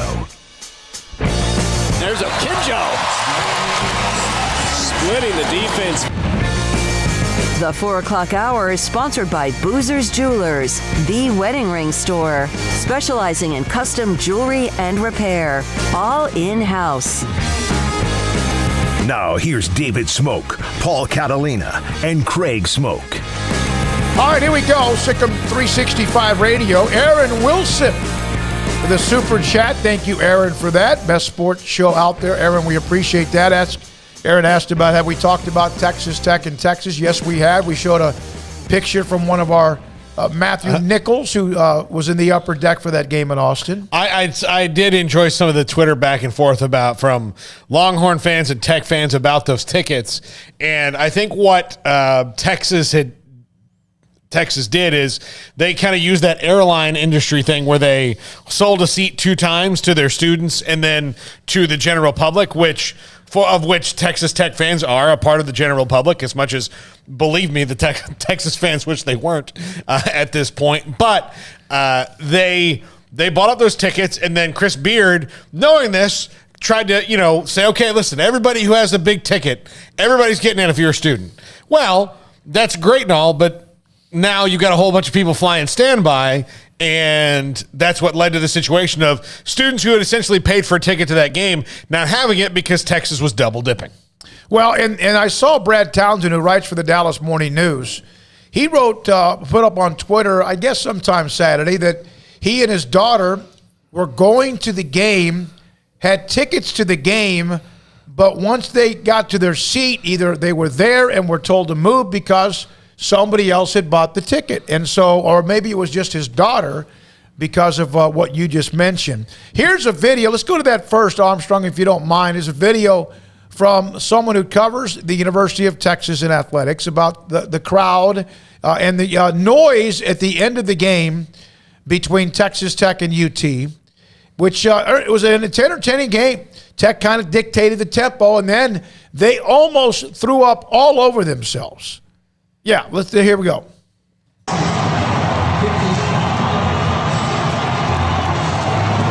That's the audio as the game was ending, and you couldn't, I mean, who won the game? It's a home game in Austin, and you could see all the red, and we can discuss that a lot. Texas Tech fans have been amazing, traveling, supporting the men's basketball team, and they will continue to do so. That's a huge crowd, a great crowd, and everybody showed up, but there was some confusion on who could sit where and who bought tickets or who did not. Well, I didn't get a chance to watch much stuff on Saturday because I was busy with family obligations. But just in terms of the game, I know you texted me at one point like, "Oh, Texas Tech's about to blow it," and then I looked up a few minutes later and they had won the game. So I didn't get to see much in the way. I know that they, I guess, had command throughout for the most part, and then Texas gave them a late rally. But I didn't get into the details because, again, I didn't have a chance to watch it. Tech controlled the game. Williams was really good again, among others. But a lot of, he's not the only one, but they really kind of dictated the game. It wasn't as one-sided as the game in Lubbock, but at points there were a possibility it could get that way. And then what happened in like the last couple of minutes, Texas, I think, maybe hit a shot or a three. It was like 8 or whatever, 9. And then they had a steal right underneath their own basket, laid it up and scored. Might even have been a foul and a 1. I can't remember the exact, but it got down to like, what was it, Paul, like 4? Yeah, it was, I mean, yeah, they won, 56-51, or it was a 4 or 5 point game. Yeah, it got close, and I was watching it on my phone in a Target. But it got real close, and Tech did. I mean, for a minute, the tone of the stadium changed. It kind of took the air out of the Tech fans that were there for a minute, but Texas just could not make the shots they needed to down the stretch, mostly because Tech on defense. But yeah, they stumbled over their feet for a little bit. It got dicey. Right at the end. It got dicey. It got a little dicey. Yeah, but I was looking on Twitter because I was kind of in and out, so I checked on Twitter, and then I said, well, I got to watch the last couple minutes of this game, and so I'm just watching it on my phone, and yeah, it wasn't pretty, but again, the prettiest win the ugliest win is prettier than the prettiest loss. UT now 5-1 against combined Texas, Baylor, and Kansas. That's damn good. And now there was there's Joe Lunardi, there's Jerry Palm, and I saw on the Sikkim 365 message board that people talked about how Jerry Palm's a clown and a joke because of the way. I don't know why people take everything that's not positive about their team so damn personal. It's one of the things that I see a lot of. If somebody has an opinion, he's a clown, he's a joke, I don't want to hear him. Jerry Palm and Lunardi are doing a job that's promoting basketball. There was a lot of people that were popping off about his segment with us, and he had Baylor as a 3 seed. He had Texas Tech as a 2 seed. Well, the NCAA Men's Basketball Committee had their top 16 reveal, and here's what it looked like. And this was a different look than what we saw. The number 1 seeds, Gonzaga. The number 1 seed, Kansas, Arizona, and Auburn. It's hard to argue with that. There can be some discussion about Kansas or whoever. The number 2 seeds, Duke, Purdue, Kentucky, and Baylor. Texas Tech in this scenario is a 3 seed. Texas is a 4 seed. Now, this is from the NCAA Men's Basketball Committee. This is the top 16 reveal of where they see things right now. Yeah, I think that's going to change. I'm very impressed with Texas Tech, and I think they belong on the 2 line. But yeah, I do too. The thing is, who do you take off? I mean, and that kind of goes to Maybe Baylor, because they beat them twice. They beat them twice. I don't even know what the confusion, what the question is here, because they beat them twice. I don't know why you would have them behind them. I really don't. I know there's all these, different metrics and quad one and all these different types of things that you can measure. But we've seen the eye test now. I don't know what you're seeing on paper that tells you that Baylor deserves to be a 2 seed and Tech deserves to be a 3 seed when they've beaten them twice. Especially when so much of what's being talked about with Baylor is, well, if they can, and if they are, and if they, there's a lot of ifs right now with Baylor. I think they're still a very good team and they're going to be dangerous. I don't think you want to draw them in the NCAA tournament and think that you're getting some kind of layup by any means, but yeah, I do find that kind of curious, to see Tech at a 3 and Baylor at a 2. So, and there's argument have been that Baylor and a lot of the various net and this and that and quad, all that. Yeah, I get that. But if we're going to bitch and moan about 2014 TCU and Baylor about head-to-head, then don't be hypocritical. You might still be right that Baylor's a 2 seed and Tech's a 3 seed, but then don't change it. Well, that's different because it's basketball. No, head-to-head, Texas Tech. It's not like Texas Tech swept Baylor like Oklahoma State might do if they win tonight. They're not a tournament team. But so there's a little bit of that going on, and that's fine as well. I want to read something.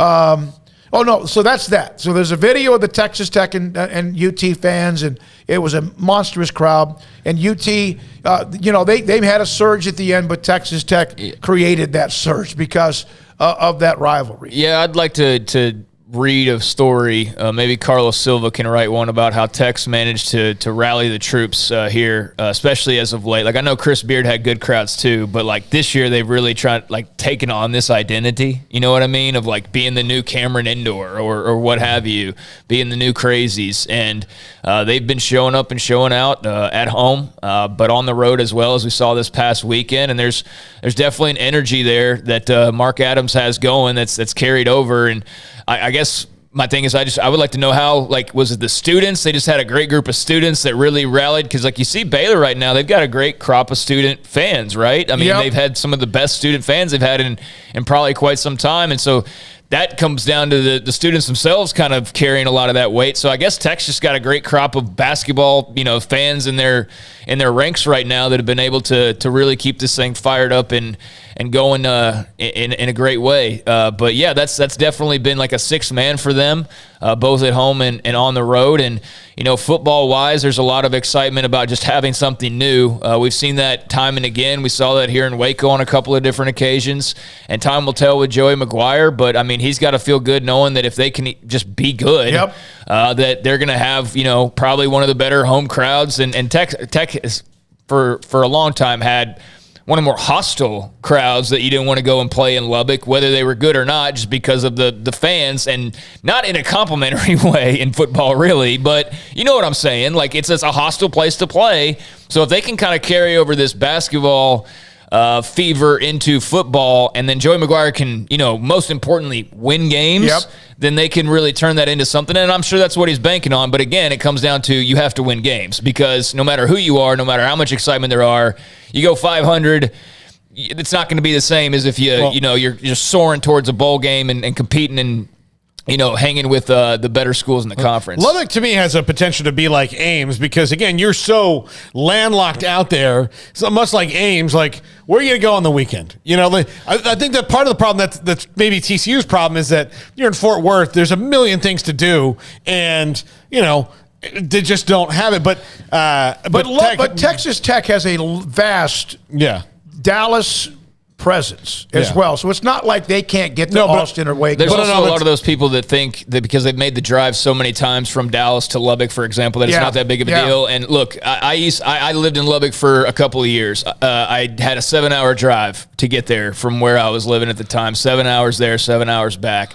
That was not fun, and it meant that I did not come home very often, because that's just a long trip, man. And when you're in college, you don't want to You don't have the money to necessarily make that trip all that often. No, and you don't want to spend half the time you're off half in the your car, weekends in a car. And so, like you really do feel like or at least I did when I lived out there, I felt like I lived on an island. I felt like I lived on almost like another planet because you were so far away from everything. It was, 3 hours or whatever just to get to Dallas. And that was like really the closest thing. No disrespect to Abilene or, the New Mexico border, but I wasn't trying to go to those places. So, there's kind of tribalism is probably not the right word, but there is like a little uniqueness there to where they are kind of the island of misfit toys almost in a way. You know what I'm saying? That there's a camaraderie that builds and there's a chip on their shoulder. Yes. And I think I just think Texas Tech's men's basketball fan base, one, there was anger because you had somebody that came in here and did a great job. All of a sudden, he ends up going to a rival, and the one school that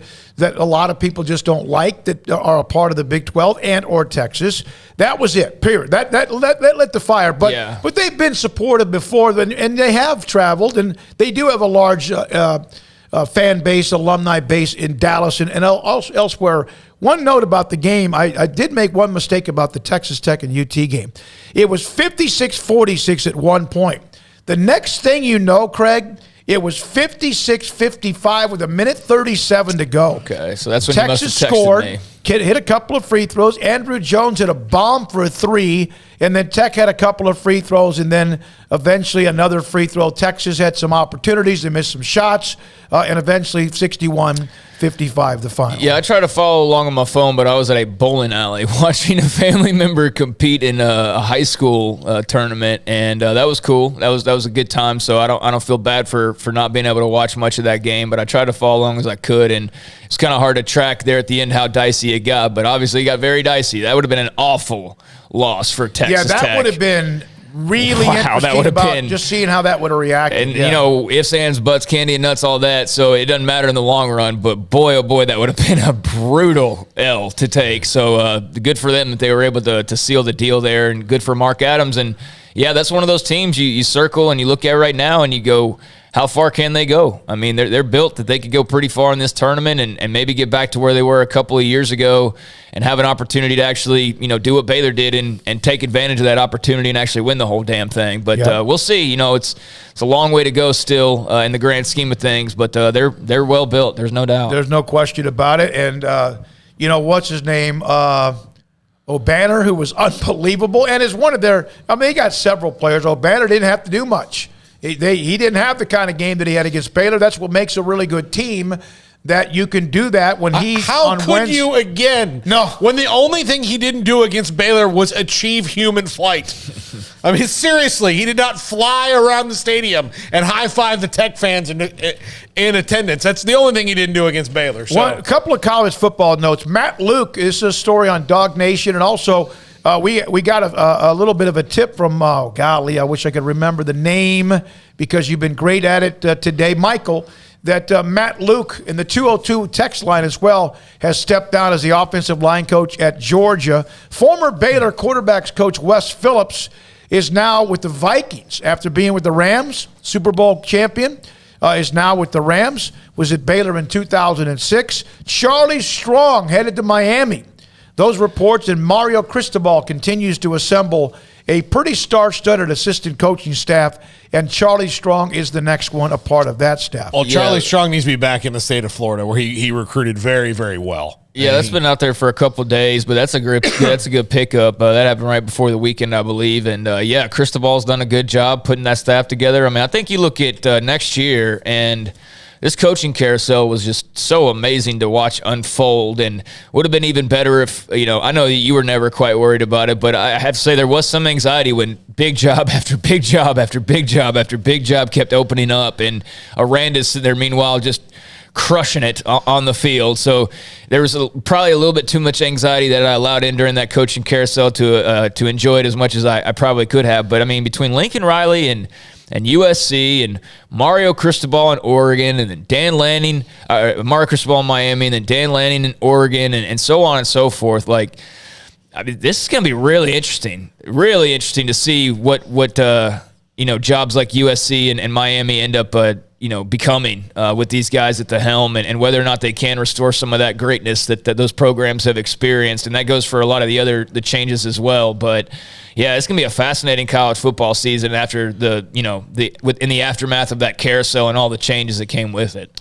Adam Rittenberg saying that there could be an announcement coming from the Big Ten at any minute. Again, that's from Adam Rittenberg from ESPN. Also, I thought, and I know we're up against a break and we need to take one at 5 o'clock. We'll have David Hellman. Brian Flores, this was also a late over the weekend story.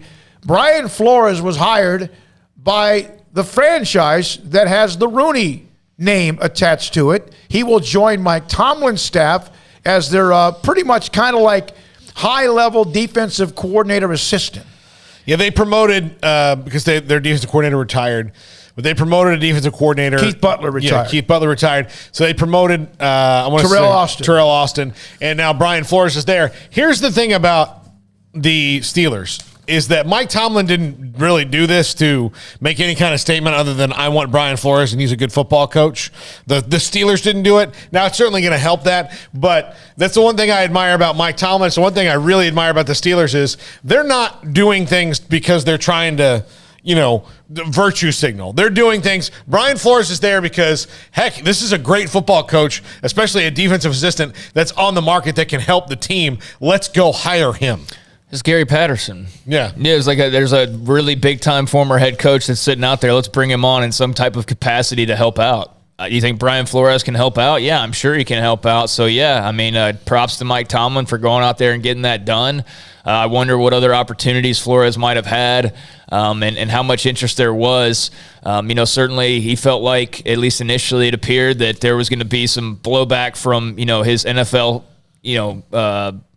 allegations, and the hiring processes and all of that. But, I mean, he's got a new job. Didn't take very long. It's not the one he wanted, obviously. He wants to be a head coach, but I'm sure be a head coach again. But for right now, that's a good get for the Steelers. And Brian Flores stays around football and, does well. I'm sure it won't be long before somebody else gives him a call to take a promotion of some sort. So, yeah, good decision, I think, by Mike Tomlin. All right, when we come back. The reason why he's been around as long as he has.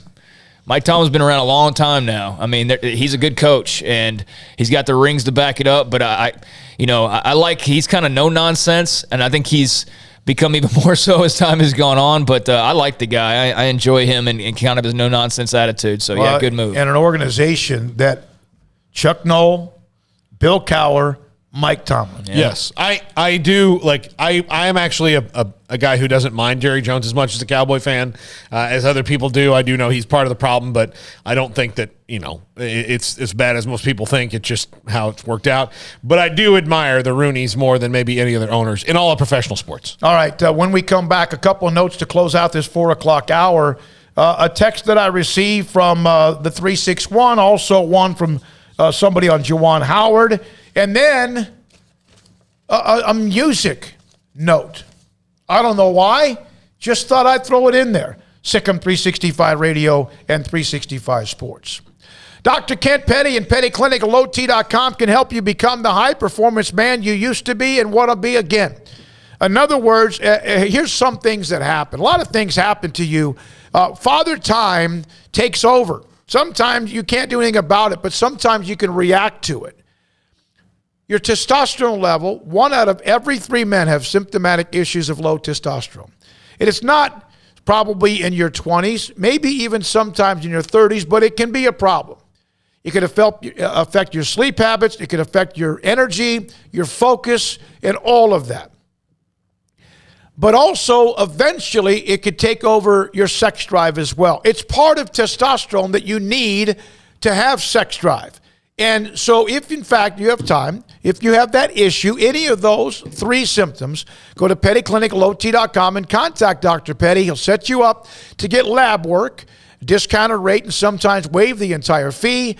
And then if your testosterone levels are too low, he can put you in a program to increase your testosterone levels so you can become the high-performance man you want to be. It's pettycliniclowt.com. You know what would make this moment better? pizza.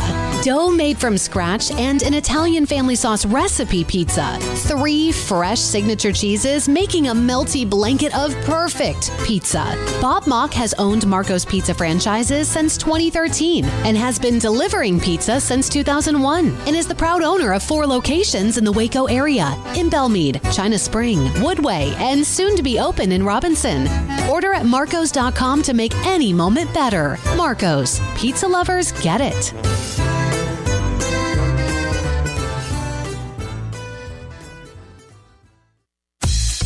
Baylor Scott and White, Southwest Sports Medicine and Orthopedics, the team physicians for Baylor Athletics, diagnosing and treating all sports-related injuries, including concussions. These specialists also provide orthopedic services for athletes and non-athletes alike, whether it's knee or shoulder pain, hand or wrist injuries, orthopedic spine care, and even an arthritis and total joint clinic. Trust the doctors Baylor Athletics trusts. Baylor Scott and White, Southwest Sports Medicine and Orthopedics wants to get you back in the game.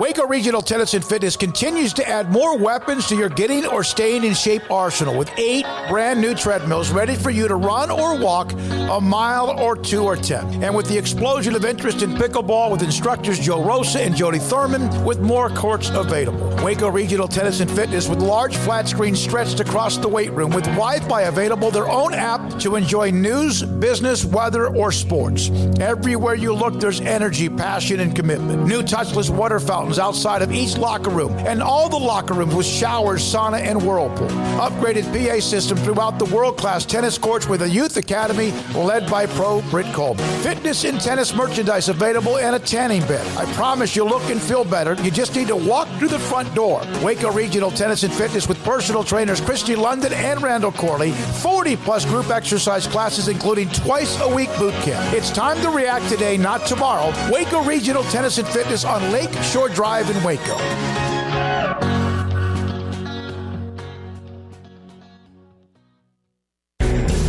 Payments for qualified buyers, 2.9% with $5,000 down, cash or trade. TTN Electric, see dealer for details. The New Year, New Ride sales event continues at Richard Carr. Find pre-owned deals like a 2015 GMC Acadia or a 2016 Honda Accord for $227 a month, or get a 2019 Ram Tradesman truck for $333 a month. Our vehicles go through a 172-point inspection. Get top dollar for your trade, and 100% approval is always the goal. Find your next car or truck today at Richard Carr. At Richard Carr, we give you more. Boots add protection. Good boots help you climb better and move forward faster. And when your son or daughter steps into the boots of a U.S. Army officer, they also learn how to lead. In these boots, they'll gain more confidence with expert training in one of more than 150 occupational specialties. In these boots, they'll stand a little taller and lead a team with diverse backgrounds and areas of expertise to successfully accomplish whatever challenge comes next. In these boots, they'll earn respect with valuable experience from day one that will give them solid footing for success into the future. Highly qualified candidates who earn a spot on our team can receive comprehensive health care coverage, college tuition assistance, and a bonus of up to $40,000. See all the things your son or daughter can achieve in our boots at GoArmy.com. U.S. Army Waco Recruiting Company, 254-598-8131 or 254-776-1543. Welcome back to Sikkim 365 Radio. Are you a Sikkim 365 super fan? Then try out our premium subscriptions at Sikkim365.com. All right, a couple of notes. Armstrong, I'm sending this to you right now. It's an image, and I'll get to that if you can. Charlie Taylor, one of my all-time favorite players ever, passed away. Former Washington Redskins wide receiver, Arizona State running back, Hall of Famer.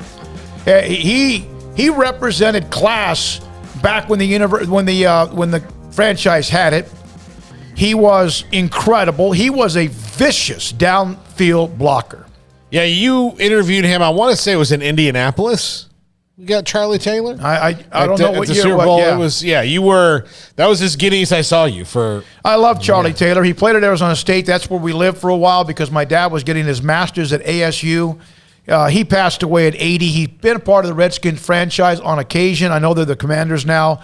I saw that note. He was 80 years old, and he was, top 2 to 5 favorite all-time players of that organization. If not the top, Sonny Jurgensen probably remains at number 1. Also, Armstrong. This picture here is of Adonis Lattimore, a Virginia teen born without legs, won the state wrestling championship. Wow. He was in a match, and I don't know what the score was, and the young man, if it was a very competitive match, but he got a 2-point takedown near the very end that pretty much clinched it, and everyone was going crazy. Now, you feel for the young man who was competing against him because the crowd was obviously rooting for Adonis. Those were others rooting for the competitor. He is 106-pound weight class at the Virginia Beach Sports Center is where he won a state championship, and he's a senior, one finger on his right hand. That's his father, I believe, at the end of the match, who picked him up. And I just thought I wish I could have shown you the video because it was very, very emotional. Finished 32-7 and won the state championship. Well, that's pretty cool. And, you're kind of shortchanging him a little bit. I know you just mentioned the finger issue, but born with no right leg, a left leg that ends at the middle of his thigh, and only one finger on his right hand. I mean, talk about, I had a bad day. Well, I got a flat tire. That young man was dealt a terrible hand right off the bat, and what did he do with it? He didn't sulk and become a pariah. He didn't, become a problem child for the rest of the, society. He went out and became a state championship wrestler. I think that's pretty badass, and that definitely deserves some attention, and good for him. And apparently outscored his opponent 5-1 in the finals, had a close 4-3 victory in the semis, and from Lansdowne High School. So that's awesome. Congratulations to him. All right, everyone knows, at least I think you do. If you don't, Elton John's my favorite all-time musician, always will be. Who has the most number 1 singles in the Billboard Top 100? Currently? All time? No, all time. All time. Elvis? No, he's in the Beatles. Top. The Beatles have 20. Yeah. Here's what blew me away. I didn't realize this. I know they've been very popular. Who's number 2? There's a current singer who's like 4. It's going to be like Taylor Swift or Rihanna. Not Rihanna. Yeah. Rihanna, stop cheating, is 4th. I believe that, yeah. She's 4th. Now, a lot of times, you have all these blowout great songs, and then you just, She's had like 20 hits, though. She's had so many hits, and she's, in an era where it's a lot more worldwide now, too. So, yeah, that doesn't surprise me. Well, and the other thing about Rihanna does not put out a whole, she's not on every other song, although she does some of that. So, when Rihanna puts something out, it's good. It's kind of like Denzel. Except when he was running on top of the train. They can't all be winners. Rihanna's got some duds, but yeah. The Beatles 20. You mentioned Elvis. Elvis is 3rd with 18, so someone has 19. Rihanna's 4th with 14. Elton John, by the way, has 9. Who are we missing here? Elvis, Beatles, Rihanna. I want to say Eminem's got to be up there somewhere. No, he's not. That's sure. All times. Okay. Yeah. Who? Springsteen? Nope. Michael Jackson's 5th. Michael with 13.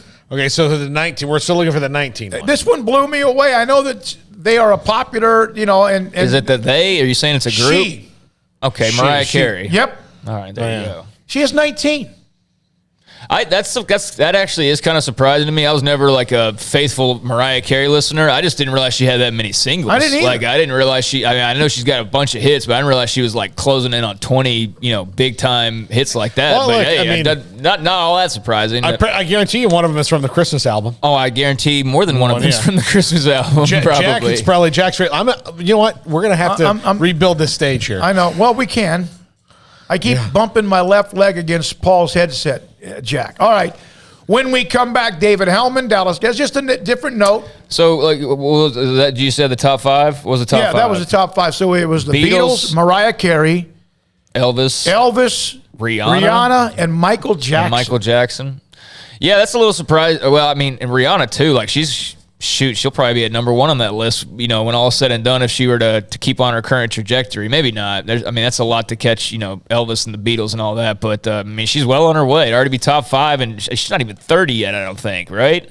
I don't even think she's 30. I think she's probably still in her late 20s. If she's in her 30s, she's very early in her 30s, so she's got a long way to go. She's very talented, and, that's pretty cool. Whitney Houston was in the top 10 somewhere as well. God, I loved her singing, and I hated what happened. She wasted a lot of time in her career, though. Most of hers were probably all 96 and prior. For the most part, wouldn't you say? 97 and prior? Because there wasn't a whole lot of action in the 2000s. Yeah. There was that reality show that everybody would like to forget about, and drug issues, unfortunately. But she was incredible, and she would have probably been much higher had she had stayed on the straight and narrow. But hey, that's the entertainment business. Damn you for making me think about that reality show. There's a particular moment from that reality show. The only one that everybody knows, yes. That I wish I'd never known about. Yeah. Here's a real quick list, the greatest all-time Hot 100 artists. Beatles, Madonna, Elton John, Presley, Elvis, Mariah Carey, Stevie Wonder, Janet, and then Michael Jackson, Whitney Houston, Rihanna. And that's just a list of the She's Hot having 100. a baby, Smokey. Who? Rihanna. Yeah. Is she really? Yeah, she's prego. She and A$AP Rocky.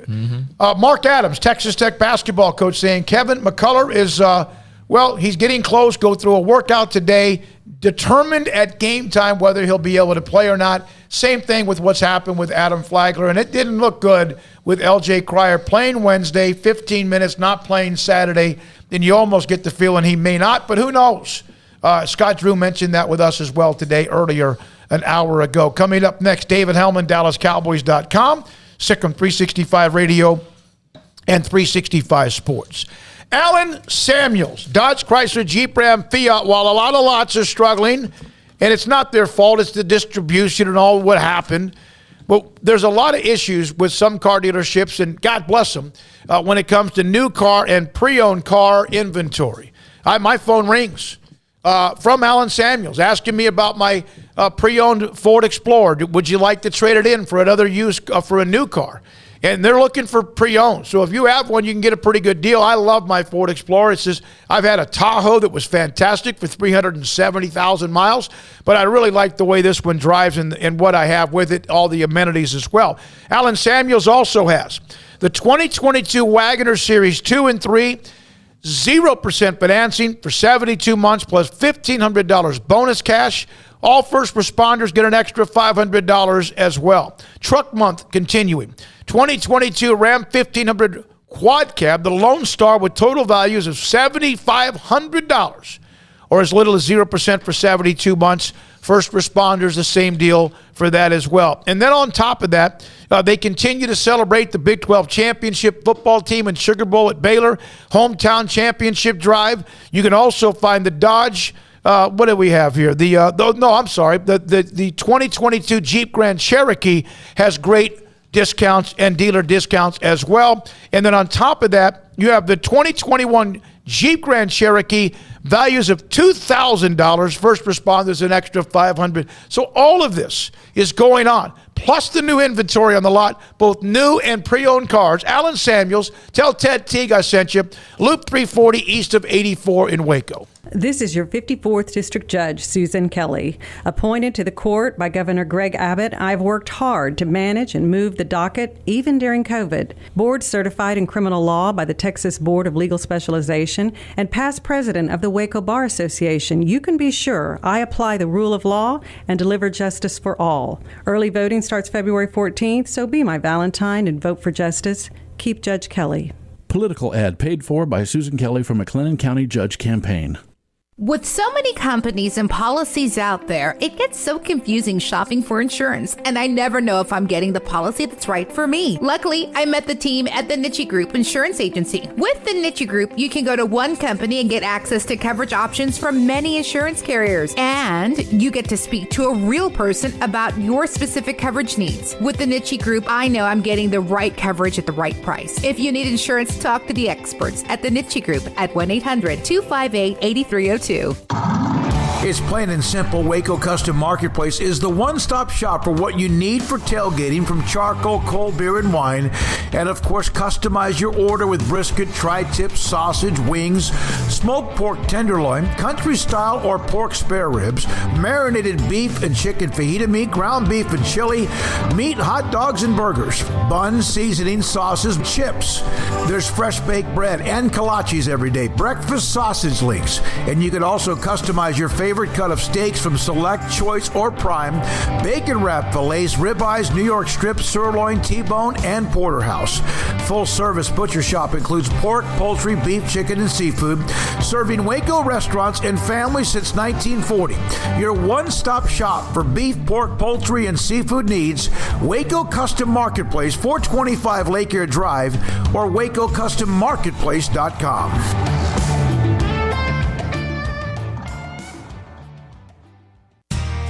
How did Edward Jones become one of the biggest financial service companies in the world? By not acting that way. Financial strategies, one-on-one advice, it's a big difference. And that's why Brad Wilson, your Edward Jones financial advisor, makes sense of investing. Experience the difference for yourself. Brad Wilson, 250 Sharon Drive in Woodway, 254-776-4337. Edward Jones, member SIPC. You want to know why Stonewood Dental is so successful? Listen to what happy customers have to say. It's pleasant. It's different than any other dentist office. I really feel like they care. And it's not that you're here for 2 hours waiting on someone to take care of you. It's quick and easy, and I bring my kids, and my kids love being here too. They really love the treasure box. Staff is really nice and accommodating, real friendly.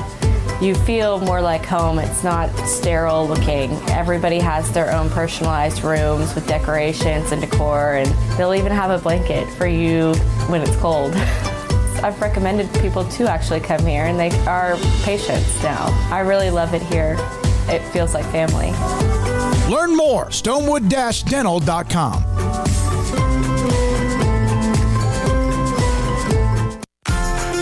Automatic Chef Canteen is a full-service micro-market vending and office coffee provider with state-of-the-art vending equipment, a wide variety of products, and offering custom-fitted micro-market vending office coffee solutions for your employee break room.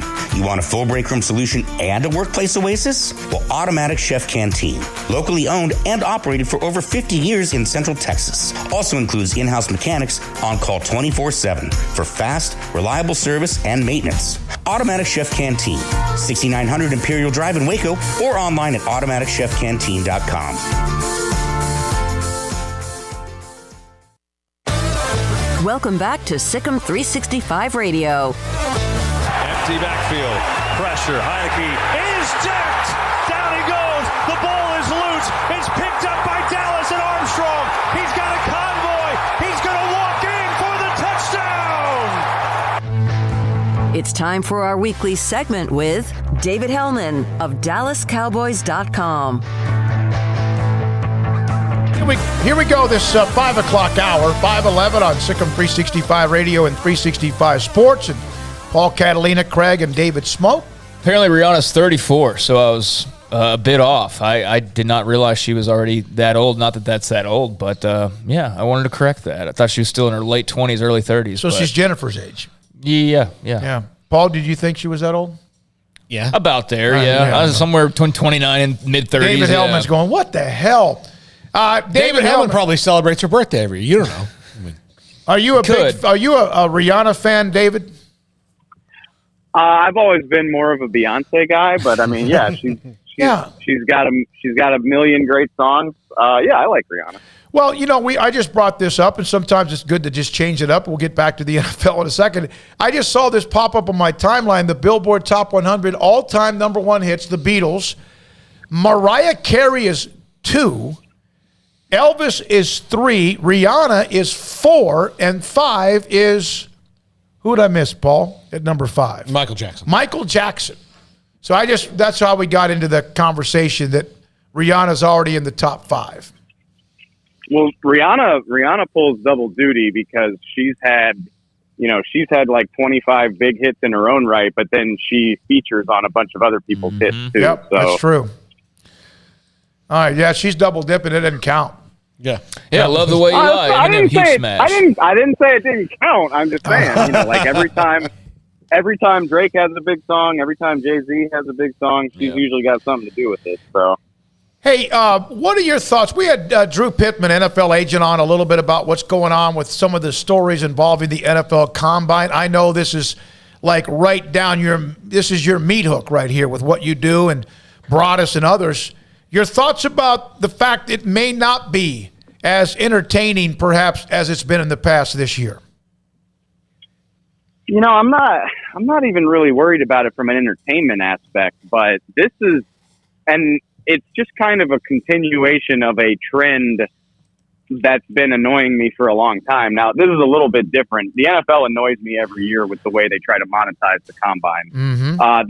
This isn't really monetizing. This is COVID protocols, but at this, I don't know. It feels arbitrary and ass backwards to me. And you do this job for long enough, you get to be close with the talent evaluators and the scouts that do this for a living, and you're just really putting those guys behind the 8 ball. And I'm not talking about the general managers and the coaches. I'm talking about the guys that really put in the legwork to do this 12 months a year and make their livelihood off of it. And it's another obstacle for these guys that makes their job even tougher. I mean, last year was a nightmare for the scouting community with the restrictions that kept them from being able to get into games.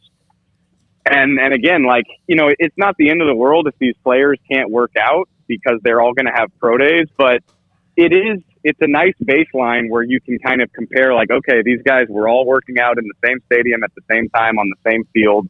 It gives you kind of like a baseline to compare off of because everybody's pro day numbers are going to be favorable. That's just kind of the way it goes. So it's just annoying that the evaluating community just keeps getting its hands tied behind its back, and they'll survive if nobody works out at the combine next week. But again, it's just another obstacle that makes an already difficult job even harder. David, if the Cowboys fail to re-sign Randy Gregory, which, or they have to do something with DeMarcus Lawrence, do you think that bringing back Dorrance Armstrong is a real possibility for them? Or do you think that he will, based on, a pretty good season last year in a backup role, find bigger money elsewhere? Those things are always, it's super hard to predict because it's very similar to the draft in the sense that all it takes is one team to have a very clear-cut idea of what he can do for them, and all of a sudden his market is out of whack. I mean, my original answer was going to be, I would like to think you could bring Dorrance Armstrong back no matter what happens with Randy and Marcus. He's never been a starter on a regular basis. He's never been a big sack-producing guy. I don't have his numbers in front of me, but I feel very confident saying he's never had more than 3 or 4 sacks in a season. So you're not talking about this guy that should have a crazy market value. I will say he's an incredibly valuable, mid-roster player for what he does on special teams, and he can also be very useful as a member of a pass rush rotation. I would be kind of surprised if he priced his way out of town based on his body of work. But like I said, you never know for sure because all it takes is one GM or one coach to look at his cut up and say, oh, this guy's the perfect fit for what we need. And the conversation changes. But I would like to think there's at least a good chance he could be back on a reasonable deal. Is linebacker the position where the Cowboys are in the most maybe desperate need of making sure they have bodies before the draft? From a pure numbers standpoint, I would say so. Yeah, I would, just because you really just have Micah and Jabril Cox, who's coming off of an ACL. I guess Francis Bernard is technically still hanging around, but he's a guy that's never really done much for you in the way of defense. So yeah, I would say linebacker, and then, as weird as it is to say, receiver. Just because I think four of your main 7 are all hitting free agency this year. So regardless of what happens with Amari Cooper, you need to replenish the depth chart there. So I was listening to like 5 minutes earlier today, and I heard this discussion. The Mike McCarthy and Dan Quinn scenario. Is there still any kind of question about McCarthy going forward at all? What's going on with that, David? I was listening to the flagship, and I just missed it a little bit. I wish I would have listened to a little bit more of it. I guess that depends on what time frame you want to use. Like, there's no question whatsoever that Mike McCarthy is the head coach right now and will be going into 2022. But I mean, it's pretty obvious that there is an expectation to win and to do better than what they did last year, which is, I mean, hey, I appreciate the Cowboys shooting for the stars, but at the end of the day, they still did win 12 games last year. So Jerry Jones, I mean, you don't make those comments if you're 100% sold that you're going to have this guy as the head coach for the time being. And then for Mike McCarthy to kind of respond to that and say, yeah, I've talked to Jerry about Dan and the potential of him having this job. We've even talked about Sean Payton. I mean, I know Sean Payton retired, so it's a little bit less weird to be talking about him, but for your head coach to be like, yeah, me and the owner have talked about this, retired former Cowboys assistant who's sitting out there, I just feel like the implication is really obvious. And it seems to me that Jerry Jones is kind of hanging that out there as if to say, look, I've got no problem trying to improve this situation if you don't do better. And I thought Mike McCarthy did a good job of kind of answering that and saying, I'm not worried about anything but winning, so I'm okay with that. So, yeah, I mean, no, I'm not. I don't think there are any questions that Mike is going to be the head coach here this year. But, again, depending on your time frame, we could be having a totally different conversation as early as, like, October. Would it be more reasonable to expect maybe a little bit of at least overall wins? We don't know. I mean, you get hot in the playoffs, and that's really what matters. But maybe, a team to go maybe 10-7, given the fact that they have a lot of roster questions. David, we've talked about them the last couple of weeks of they don't know who's going to play certain positions because they've got so many free agents. Oh, and I mean, to be fair, yeah, no, like the record ultimately is not what matters. Like, nobody looks back at like those Giants Super Bowls from a decade ago and is like, yeah, but we only went 9-7. Like, if you get to the Super Bowl, nobody's going to remember that this Bengals team went 10-7 and kind of snuck into the playoffs. Like, it's all about what you do in January. So yeah, I mean, I don't mean to get hung up on the record. If the Cowboys go 9-8 next year and make it to the Super Bowl, nobody's going to give a damn about how the regular season went. But I guess I just say that to say the Cowboys' resume was pretty impressive last year, despite the fact that they didn't get it done in the postseason. So, to your point, they've got to deal with a lot of roster turnover. I think it's going to be a tall order for Mike McCarthy to dramatically improve on what we saw last year, which goes back to that's a lot of pressure to say like, hey, we had a pretty damn good season, all things considered, even though it was a disappointing end. And for the owner to be making it clear that he wants better, you better come ready. I mean, that's a tall order to set for somebody. Well, I mean, and this is probably going to be one of those seasons that people look back when at least when you look at the roster as it was set up and how things were going for the early part of the season as a miss in maximizing the talent that you had at the time. Yeah, I mean, I heard an interesting conversation about that the other day on local radio here in Dallas, which is like everybody likes to get revisionist. Like, you get bounced from the playoffs kind of embarrassingly, and everybody's like, oh, like, yeah, they just weren't as talented as we thought they were. They weren't as good of a team as we thought they were. And it's like, no, this is the NFL. Like, you don't get to have a completely perfect team in the NFL. The league is designed to keep you from having a well-rounded team. The Cowboys objectively, from a roster standpoint, are a better team than the Cincinnati Bengals. Like, I think that is almost indisputable. But again, like, it's what you do with it. And I think that's what hurts so much for Cowboy fans is, like, you look around and you're like, okay, maybe we weren't the best team in the league, but we had way better talent than what we showed in the playoffs. And that's what makes it tough to stomach. And I think that's kind of what fuels that win or else attitude of, like, if you can't get it done with that team, how are you going to get it done? And, like, maybe not even win the Super Bowl, but at the very least get deeper into the playoffs than they did. Yeah, boy, they have been a tease. There has also been just pure failures. The consistency of trying to win back-to-back in the division that looks like it's very easy, but who knows what happens in the NFL with the Eagles, Giants, and the Commanders. Hey, what do you think of the Commanders' name, David?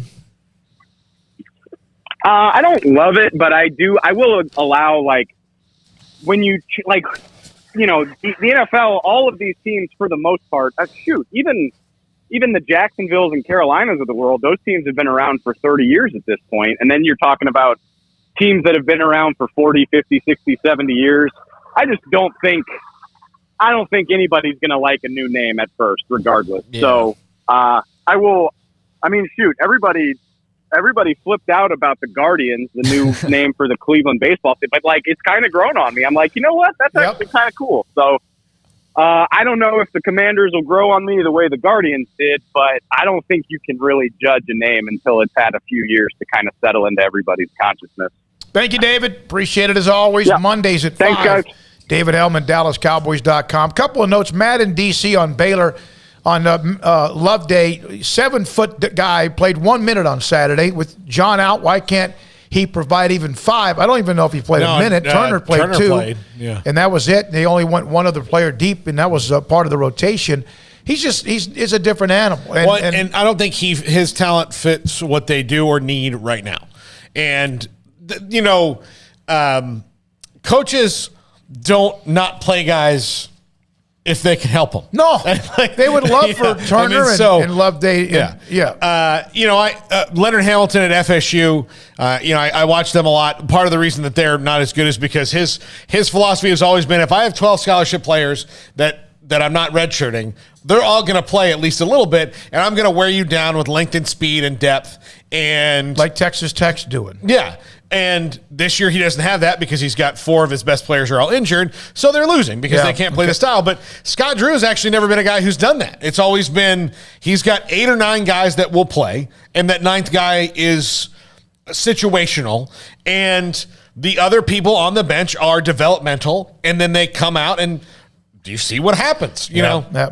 Medina Spirit stripped of the Kentucky Derby victory. Not a surprise. Bob Baffert suspended 90 days. Not a surprise. I'm surprised he wasn't suspended longer than that in a bad situation in the Kentucky Derby and horse racing. Hey, by the way, our web. Was that worth it? No. I mean, like.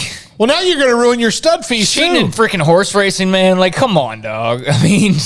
All I was going to say, is the horse's grandpa's medication accidentally got mixed up with their medication, and just so happened the horse had better breathing while working out. And the horse can now, Russian excuse. And the horse can now represent Russia in figure skating. Yeah. I think and going back to that, I'm just thinking about, like, I remember reading the story, being like, so Russia's thing is, like, her medicine got mixed up, or at first it was, well, she has a heart condition. Like, you're skating her? Yeah. Like, I mean, that was all such. Our such web lies.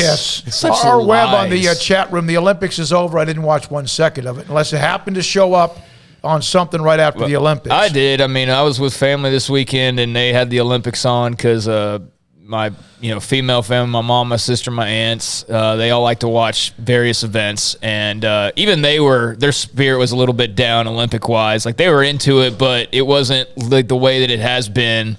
It certainly wasn't probably the pinnacle of patriotism, like the '96 games. Those days are long the Miracle on Ice. Gone. Okay, man. Here's the thing about patriotism: when you've got one of the best American athletes that essentially defects and goes to China because she's a big deal over there and it makes $27 million as a model in China, then it kind of stings a little bit. Like, how can you get excited? Or when you're downhill skier, like twice completely just fails. Well, yeah, she was that was a very forgettable Olympic Games you're referring to. And yeah, I mean, with Eileen Gu, though, I mean, I was sitting there watching on Saturday night, and I had to kind of like look at them and say, like, see, because they had some thoughts on that at the time when it happened.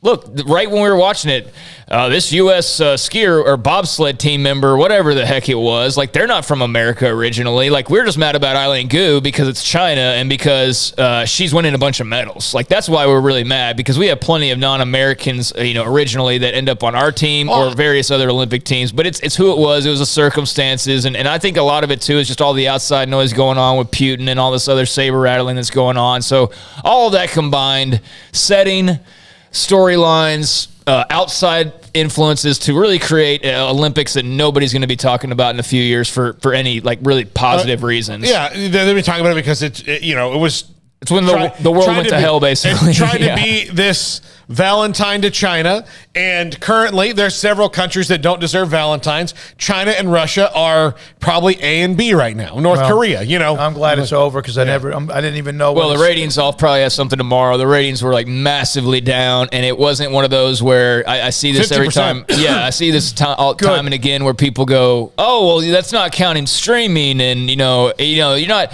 No, this was counting streaming. They counted streaming, and it was 50% down from 4 years ago. So. One other note, when I did the top 16 here on the show, the top reveal and the NCAA, one of the things Rob R. Webb said, he loves the transparency of the NCAA men's basketball and women's committee when they let you know. They're not playing mind games. They're not putting Baylor at 2 or Tech at 3 just to get discussion. This is who they are and what they think, and college football could learn from that. We know they won't. When we come back, speaking of mind games, the PGA Tour and this new Saudi Arabian league that Phil Mickelson, we gave you his quote last week. Is this thing going to make it off the ground with Greg Norman leading the way? Has Phil Mickelson buried himself on the tour? What will be his cop-out excuses for what he has said? Because over the weekend, some big names said, no, we're not going anywhere. And Bryson DeChambeau almost was, it appears to me, coerced and forced that he had to say what he said, but I thought he was gone too. This has major soccer Super League vibes as far as like getting off the ground and then immediately plummeting right back down to earth. We're going to have Art Strickland, PGA Tour writer, columnist, discuss it with us. And the tour now heads to Florida. Eventually they'll wrap it around to Bay Hill and the Masters in April and more. Sikkim 365 Radio and 365 Sports. I know that there's a full-service butcher shop and bakery at Waco Custom Marketplace, and there always will be. But, man, it's back. Live crawfish, 30-pound bags. Pre-orders now available. Orders must be placed to Waco Custom Marketplace by Wednesday at 6 o'clock when they close.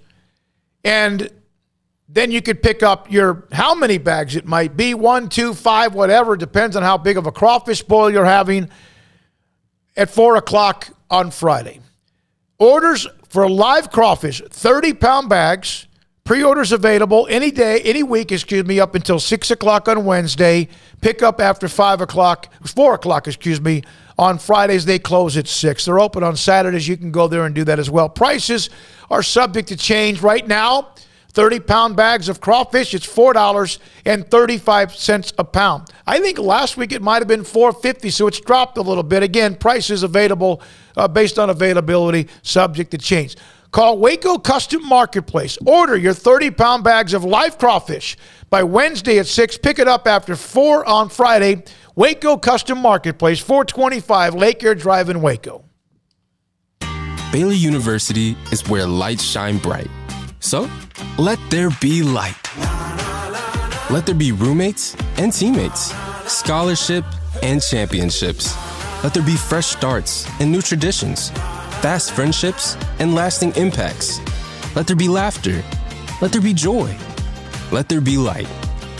Baylor University, where lights shine bright.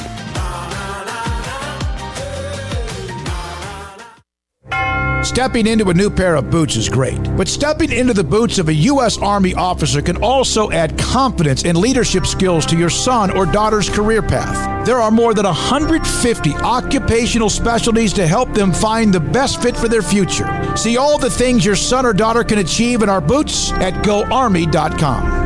U.S. Army Waco Recruiting Company, 254-598-8131 or 254-776-1543. At Ideal MRI, we feel blessed to be part of the Waco community. We're a small family business here in Central Texas. At times like this, the cost of healthcare has never been more important. And unfortunately, significant illnesses and injuries still occur. And that's why Ideal MRI is open and here to serve you through this difficult time. So if you need an MRI, ask your doctor about Ideal MRI. You can schedule online in minutes at idealmri.com or call 833-IDEAL-MRI.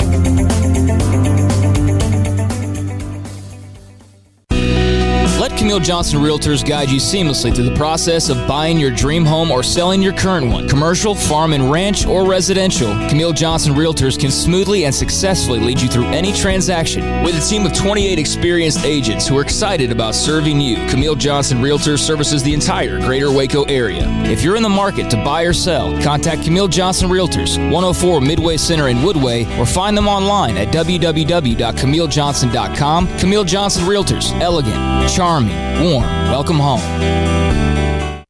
Brad Boozer's Jeweler, joins us on Sikkim 365 Radio. I've seen people walk in there. First of all, you have so much to show. Whether necklaces, bracelets, rings. You have the watches. You have numerous great watches as well. You really have pretty much everything, don't you, when it comes to jewelry? That's correct. Kind of a one-stop shop and all. And the fact that we have the 2 jewelers on staff, the repairs we can do, the fixing of your jewelry, and the remaking of any jewelry has really set us apart from anybody else. You want to know why they're successful? Brad Boozer, the owner of Boozer's Jewelers on the corner of Valley Mills and Lake Air in Waco.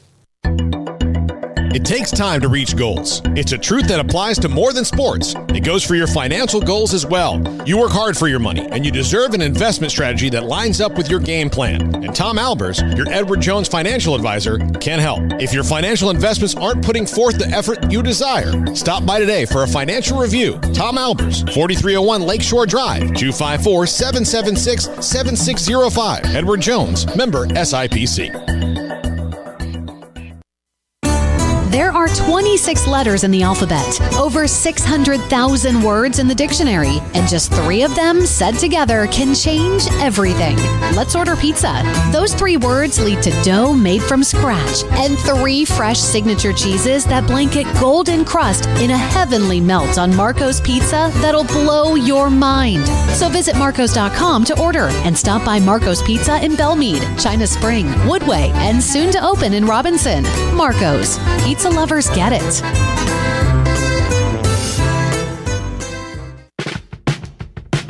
Welcome back to Sikkim 365 Radio. It's a little bit of a force by Miles. You can see some frustration early. Coast to coast. He's running the 4.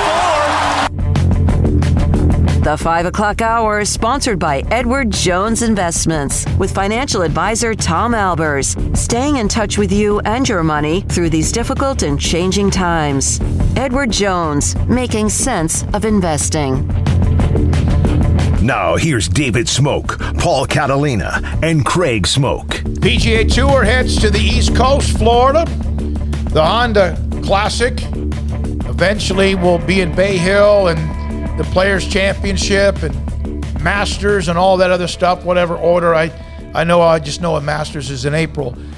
There's been this story, and Greg Norman leading the way along with billions of dollars from Saudi Arabia to define a super tour. And no matter who has been saying they're not interested, there were more interested than not, including Phil Mickelson. We read the quote last week about what he said about the Saudi Arabians, and yet said he wanted to use leverage of the tour against the PGA Tour. I'm going to start this off. Art Strickland from a PGA Tour golf analyst and columnist joins us. Art, I'm going to read this quote from a PGA Tour golfer. Phil only cares for Phil. Always has, always will. People don't change. We have known him to be this way, and now the world does. He's going to try and frame this eventually that he's helping all of us by jumping on the grenade We have problems all throughout the tour. And all this league is doing is trying to help make changes. Is that the way most people feel about Mickelson? I think that's the way the most players feel about Mickelson. He's a very interesting guy, Smokey, because, I go to a ton of PGA Tour events. Yep. Have for 20 years.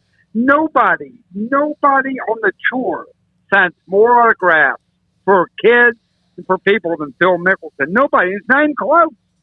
I have personally seen him do more nice things for people in a wheelchair, people there at the tour. So there is some, there's some goodness about him, but there's no way to get out of what he's trying to do here. And the quote that you read, was really very Machiavellian, very conniving. I just don't see how that helps him. And the tide has turned. If he was the first guy to go and then all these other guys followed him, then you could say he's a trendsetter. But pretty much every big name, whether it be Bryson, whether it be Rory, Tiger, anybody really, has said no dice to the Saudi and their money because they care about legacy. I talked to Lee Trevino today in Dallas. He just had lunch with President Bush, and so I called him after that. He just said legacy is a 2-decade thing. Players care about their legacy, and they care about the legacy behind them. And so these players, whether it be Spieth or Rory or Dustin Johnson, they want to be known as a great golfer now, and they want to be known as a great golfer to the next generation that's coming behind them.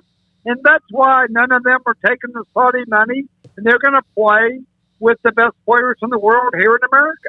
All right, before we get anywhere, I want to make sure we did mention Juwan Howard, Michigan, has suspended their men's basketball coach for the rest of the regular season. Not the Big Ten, but Michigan, perhaps the Big Ten telling Michigan, hey, it's your call. We'll see what Wisconsin does. We'll also figure out whatever happens to any players who landed any punches as well. But I wanted to throw that in there, that Michigan has suspended Juwan Howard for the rest of the regular season. Dan Wetzel had that story, Yahoo Sports first. Paul? Okay, all right. Now, if Phil does wind up in this Saudi Golf League, winds up falling apart, which it looks like it's not going well for them after all the PGA, like DeChambeau coming back. The issues that Phil is trying to say that he is heroically standing up for as opposed to cashing a very large check.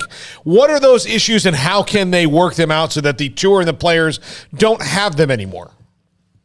Oh, there's no major, the players want money, big shock there. That's why they came up with that, what do they call that, the PIP, the personality profile this year. They gave $40 million to players that had the most Twitter followers or the most Instagram followers. That's something the church came up with because of this Saudi threat. And so they went to that. I think the other thing players would like to see, and, this would be a good thing, is to mix it up some in the fall. Do a mixed team event. Do an event with them and maybe one of their sponsors. Do an event with, match play. Change it up a little bit. And, what the tour players want, they want guaranteed money. And that's why they love the World Golf Championship events. That's why they love the fall events because, golf and tennis are really the only two sports. If you do not succeed that particular week, you do not get paid. And you miss the cut in the PGA Tour, you don't get paid. And so players want more guaranteed money because that puts them on the kind of the same level as basketball, football players that get paid regardless where they win, lose, or how they do. And so that's really what the biggest change is. More diversity of events, more off-site money, which is what this PIP is, and then more guaranteed money. Those are three things that, the players would really like to see. All right, so Bryson DeChambeau yesterday, he, after DJ, Dustin Johnson, among others, released a statement. Well, there has been a lot of speculation. He basically said if the other – it's a long damn thing. it seemed like he was doubling back. Do you agree with what he said? There's a lot of speculation. As long as the other great players are going to be on the other tour, I'm not going to go. Isn't that basically what he's saying? Yeah, and I think all the guys feel that. I mean, everybody can release the same statement. If all the best players were in Saudi Arabia playing, well, then so would Bryson, so would Royce, so would everybody. The fact is, they're not going to do that because A, the money is great here in America. B, there's not the kind of blowback you would get from your sponsors, from your fans if you went to Saudi Arabia. Let's face it, they don't have the greatest PR, and taking their money is not the greatest move for your image. And 3, it's in Saudi Arabia, Smokey. I mean, we've got tournaments here in Dallas and Fort Worth, and you mentioned West Palm and Augusta, places that people can go to, they can drive to, they can, take their friends to. Nobody's flying to Saudi Arabia to see Phil Mickelson and Bryson DeChambeau and Jimmy Walker play. I mean, that's not going to happen. So that's why they're all staying in America. The money is good, the access is good, and, it's easy to get to. I tell you what, I thought of everybody. I saw Fred Couples on Twitter throughout the weekend. He wasn't holding back either, among others. And I did have a PGA Tour pro tell me, listen, I'm not all that thrilled sometimes with the PGA Tour myself, but they're trying to work it out. But Rory McIlroy took the sledgehammer to basically anybody, including Phil Mickelson, don't you think? Oh, yeah, definitely. And he got that from Tiger because Tiger took the sledgehammer. Because face it, Tiger's not going to play 20 events ever again. He'll play 4 or 5, but if Tiger had said, hey, when I get well, I'm going to consider the Saudi offer. I've always wanted to go there, got fans there. I'll go to Saudi as soon as I get healthy. Then all those other players would have said the same thing. When Tiger said he's not going at any time, and Rory said what he said at any time, let's face it, that's the alpha. That's the alpha males on the tour right now. Guys like Rory, guys like Tiger, not Phil. Phil's a gadfly who has done some nice things, as I mentioned, but he's certainly not a leader on the tour. He's not very popular on the tour. Tiger is the guy they idolize, and they idolize him still. And when he says something, that still goes for those guys. All right, Art Strickland. Anything else that they're going to Florida? They're about to. This is the tune-up as people start to get ready for the great run with the Masters as well. Nice win for. Oh my God, I just went blank. Oh my Lord, the winner, the young man from Spain, Joaquin Neiman from Chile. Chile, yeah. But last week, Scotty Scheffler, Dallas kid, University of Texas golfer. So. Shaping up, I mean, you can say this every year, but it's shaping up to be a great Masters. You got guys like Spieth, who is money at the Masters. You got Scotty Scheffler, who beat the living heck out of John Rahm at the Ryder Cup, coming to the Masters, playing Rahm. You got Hideki Matsuyama, who won last year and has won several times internationally since then. So, shaping out to be a great Master, so I guess I'm taking 10 people with me from the Art of Golf in April. Yeah, and go ahead and give everybody that website or how they can contact you for those trips that you go on that are amazing. Yeah, well, thank you. It's too late for this year at Augusta, but if you want to go next year, if you want to go to the PGA Championship at Southern Hills in Tulsa, an easy drive from Waco, www.theartofgolftravel.com. And you www.theartofgolftravel.com. And then the Twitter handle, you can get a hold of Art at Art Strickland as well. Art, thank you very much for your time. Art, former Baylor alum as well. Appreciate the time. So it's Dustin Johnson, Rory McIlroy. You mentioned Brooks Koepka, Colin Morikawa, John Rahm, Justin Thomas, Jordan Spieth, among others, who have all said, no, I'm not. That doesn't mean they weren't flirting too with some of them. There were thoughts that Dustin Johnson, DeChambeau, we know Mickelson, were at least intrigued. Do you think that DeChambeau thought that maybe they'll like me better in Saudi Arabia? Well, that's what a report actually said. One of the reasons he may want to play there. Yeah, when you have... Well, he's never going to be liked by golf fans here, really. You know who unless he embraces changes- not being liked? Patrick Reed.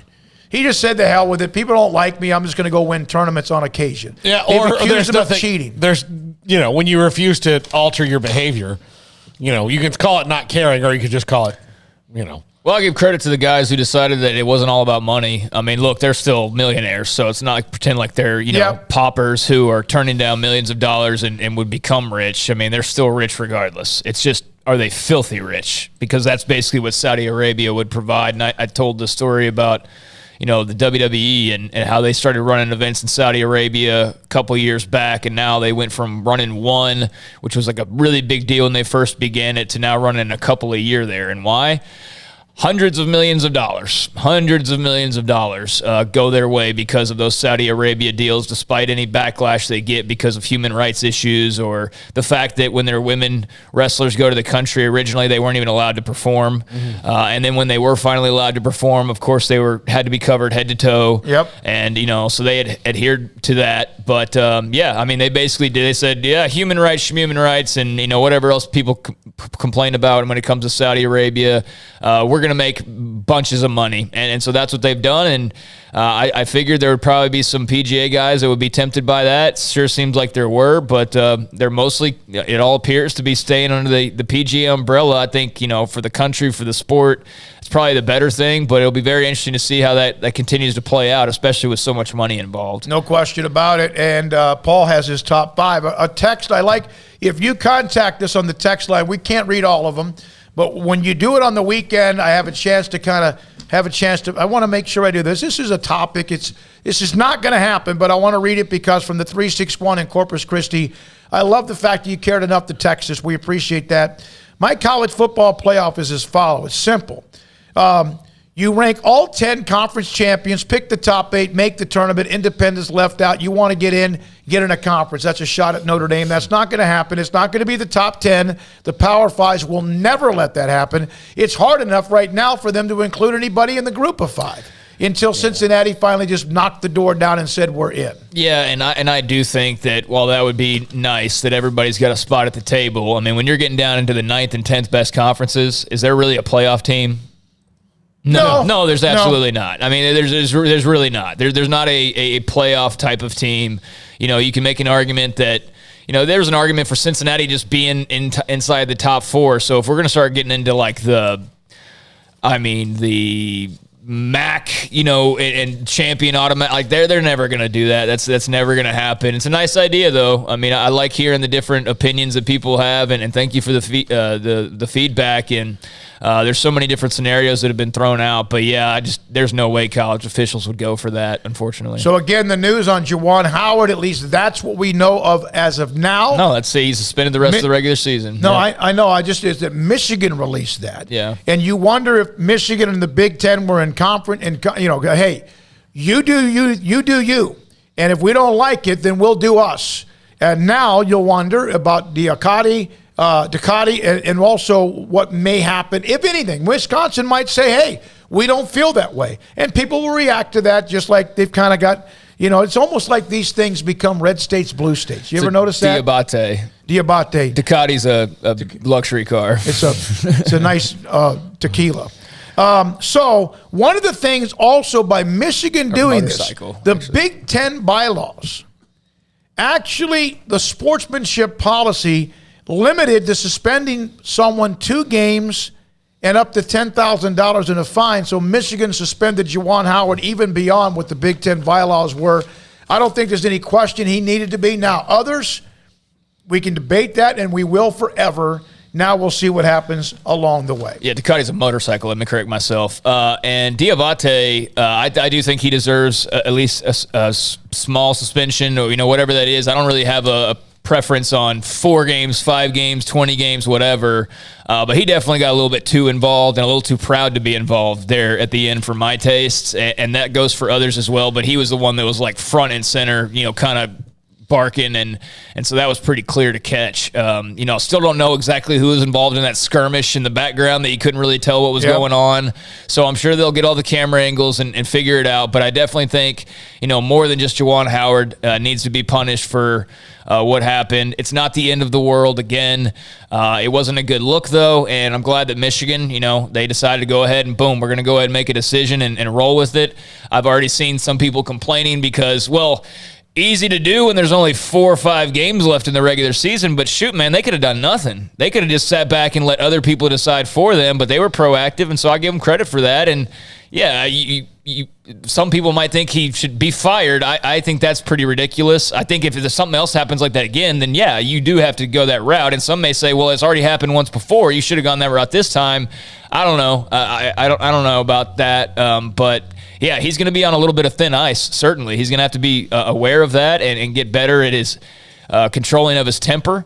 And, same goes for the other side. They weren't completely innocent in that either, and they helped escalate it. So, glad to see Michigan being proactive. We'll see what happens to the rest of them. We'll see if Wisconsin responds, and or not saying it's up to them. Or the Big Ten then says, okay, this is what we're going to do with the player and or others involved. Arkansas, earlier this year, they were kind of just average. And remember last year they made a really nice run. They've now won 11 of 12, beat Tennessee over the weekend. The top 25 is out. Gonzaga unanimous. Arizona, Auburn, Purdue, Kansas 1-5. Kentucky, Duke, Nova, Texas Tech, and Baylor 6 through 10. Then Houston 14. They had a nice win over the weekend. Texas stopped the bleeding. Texas remains at number 20. ESPN College Game Day is coming to Waco for Saturday's game, so they'll be broadcasting Saturday throughout the day, in the morning with their College Game Day. Baylor in Kansas, 7 o'clock tip. Baylor plays Oklahoma State tonight. And Kim Mulkey and LSU are ranked for the first time in 13 years inside the top 10. Baylor has climbed all the way back up to 5. Nikki Collin and her team playing great basketball. A week from tonight, could be for the Big 12 championship when they play against Iowa State. They're both tied at the top. South Carolina is a dominant number 1. We're going to get Baylor LSU in the women's tournament? Yeah, that would be what the NCAA would do. The top 5 with Paul, next, Sikkim, 365 Radio and 365 Sports.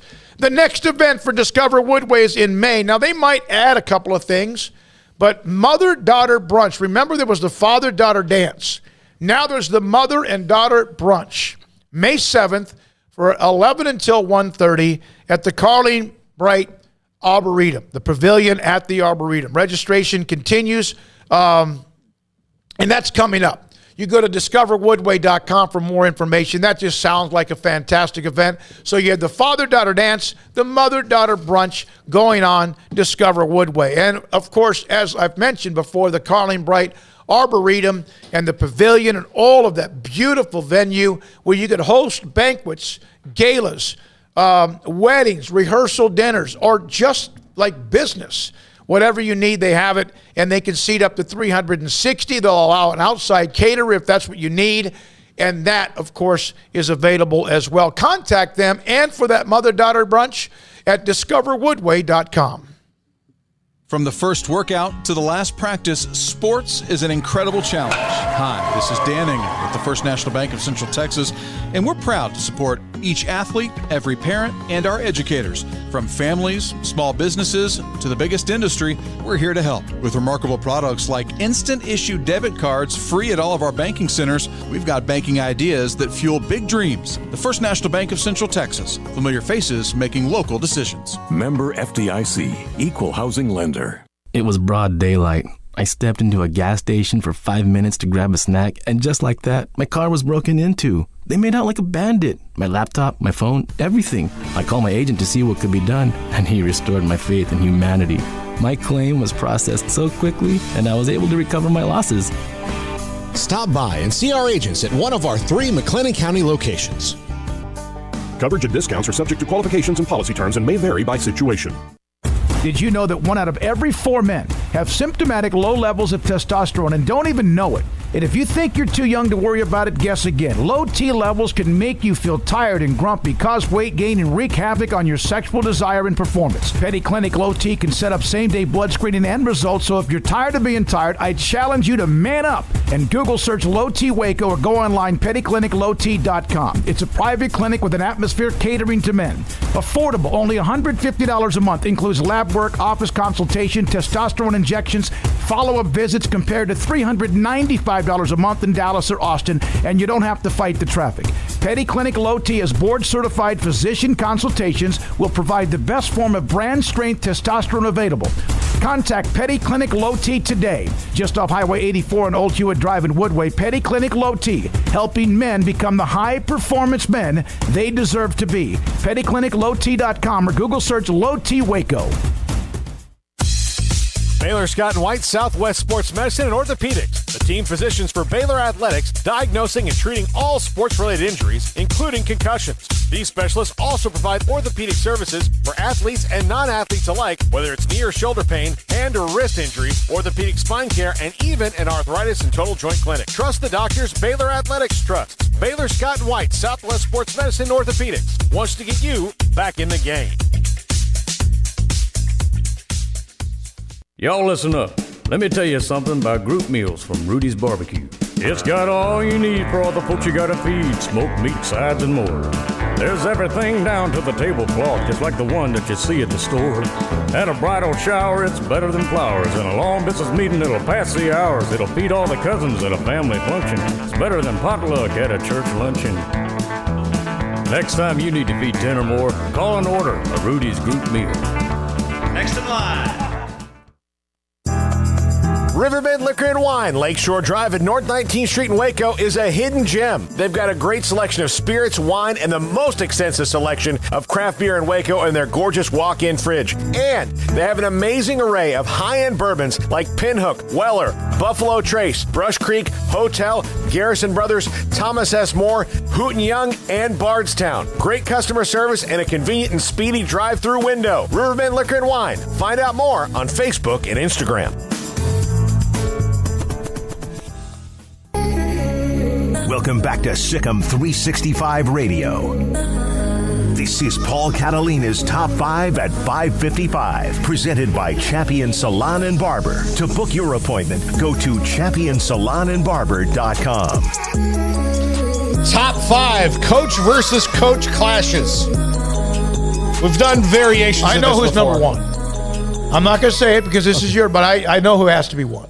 I think these are varying sports. Yeah. Varying sports. So I'm gonna write it down. Number 5, Major League Baseball. Phil Garner versus Terry Bevington. This was when Phil Garner was actually with the Brewers and not the Astros. But Brewers and White Sox got into a huge tiff down the third baseline.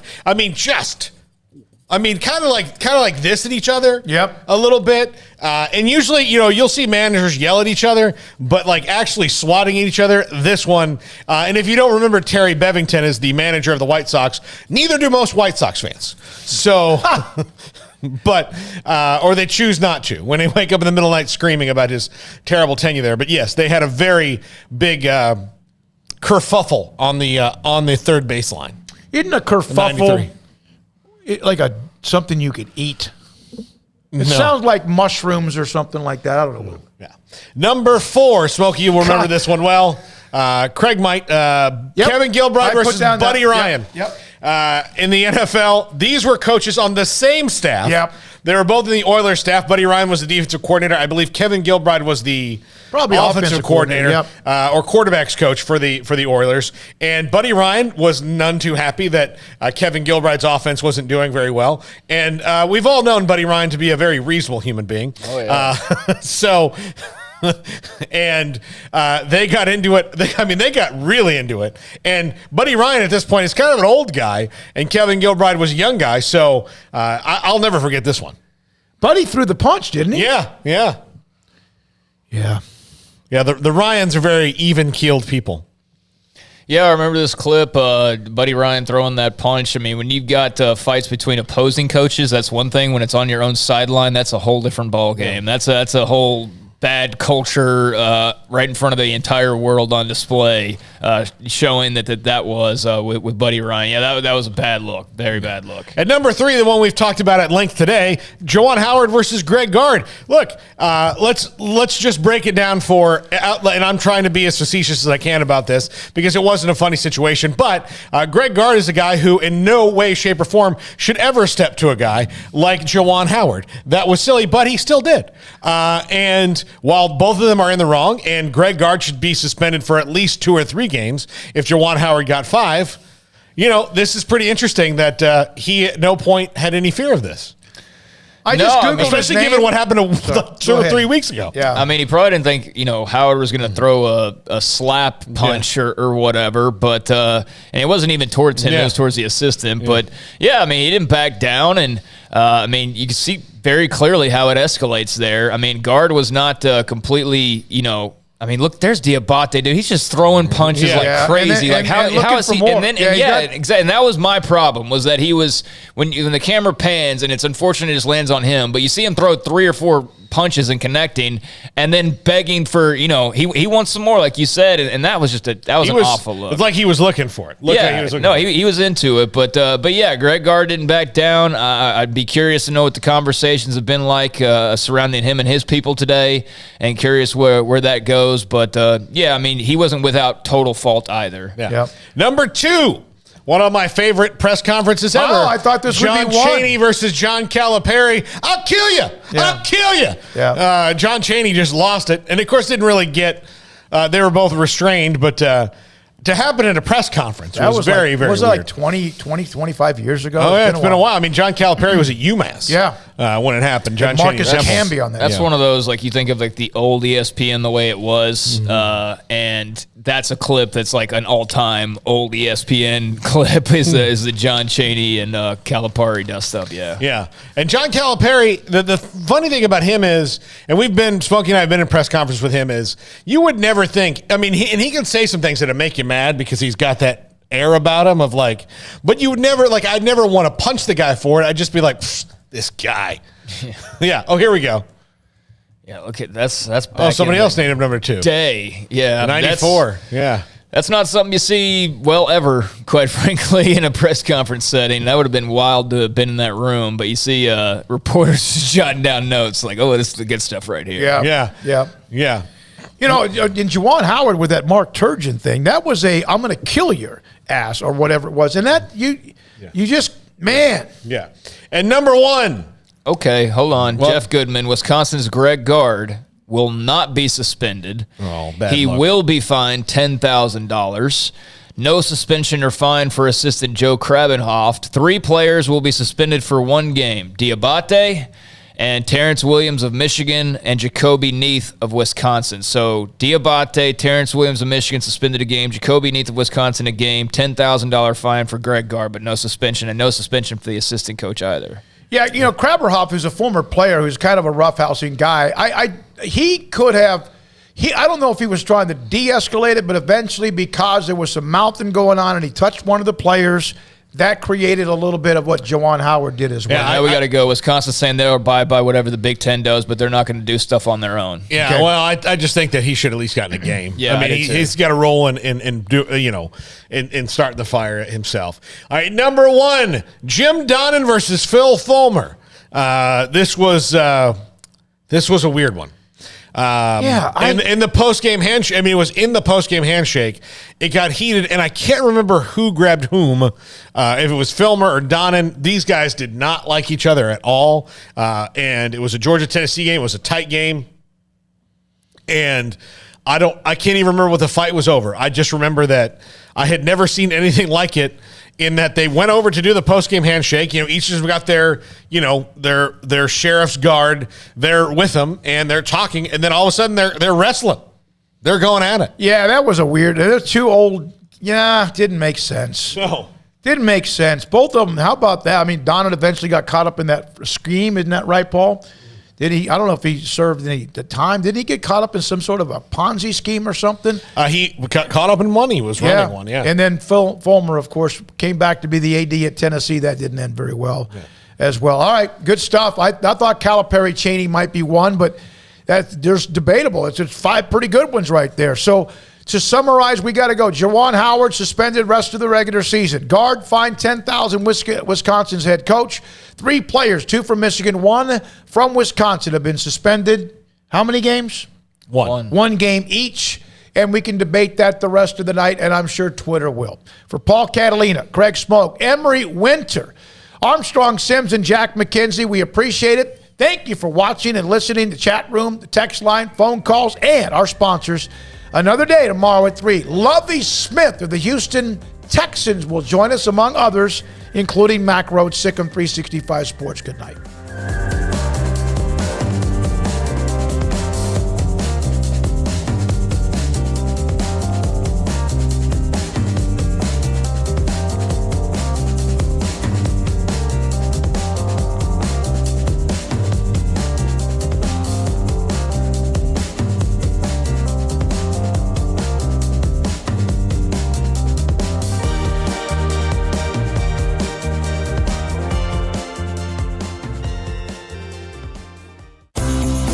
Ideal MRI is a small family business right here in Central Texas. We're open to support you while lowering the cost of healthcare bills.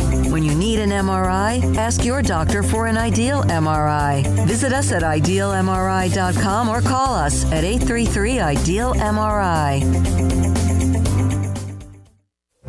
Stepping into the boots of a U.S. Army officer can add confidence and leadership skills to your son or daughter's career path. See all the things they can achieve in our boots at GoArmy.com. U.S. Army Waco Recruiting Company, 254-598-8131 or 254-776-1543. After my first car accident, I feared the biggest damage would be to my wallet. I expected a mountain of bills and a long, drawn-out process. But my Texas Farm Bureau insurance agent was there when I needed her and helped me get back on my feet and in my car in no time. Instead of a hassle, I got reassurance and a quick recovery. Stop by and see our agents at one of our 3 McLennan County locations. Coverage and discounts are subject to qualifications and policy terms and may vary by situation.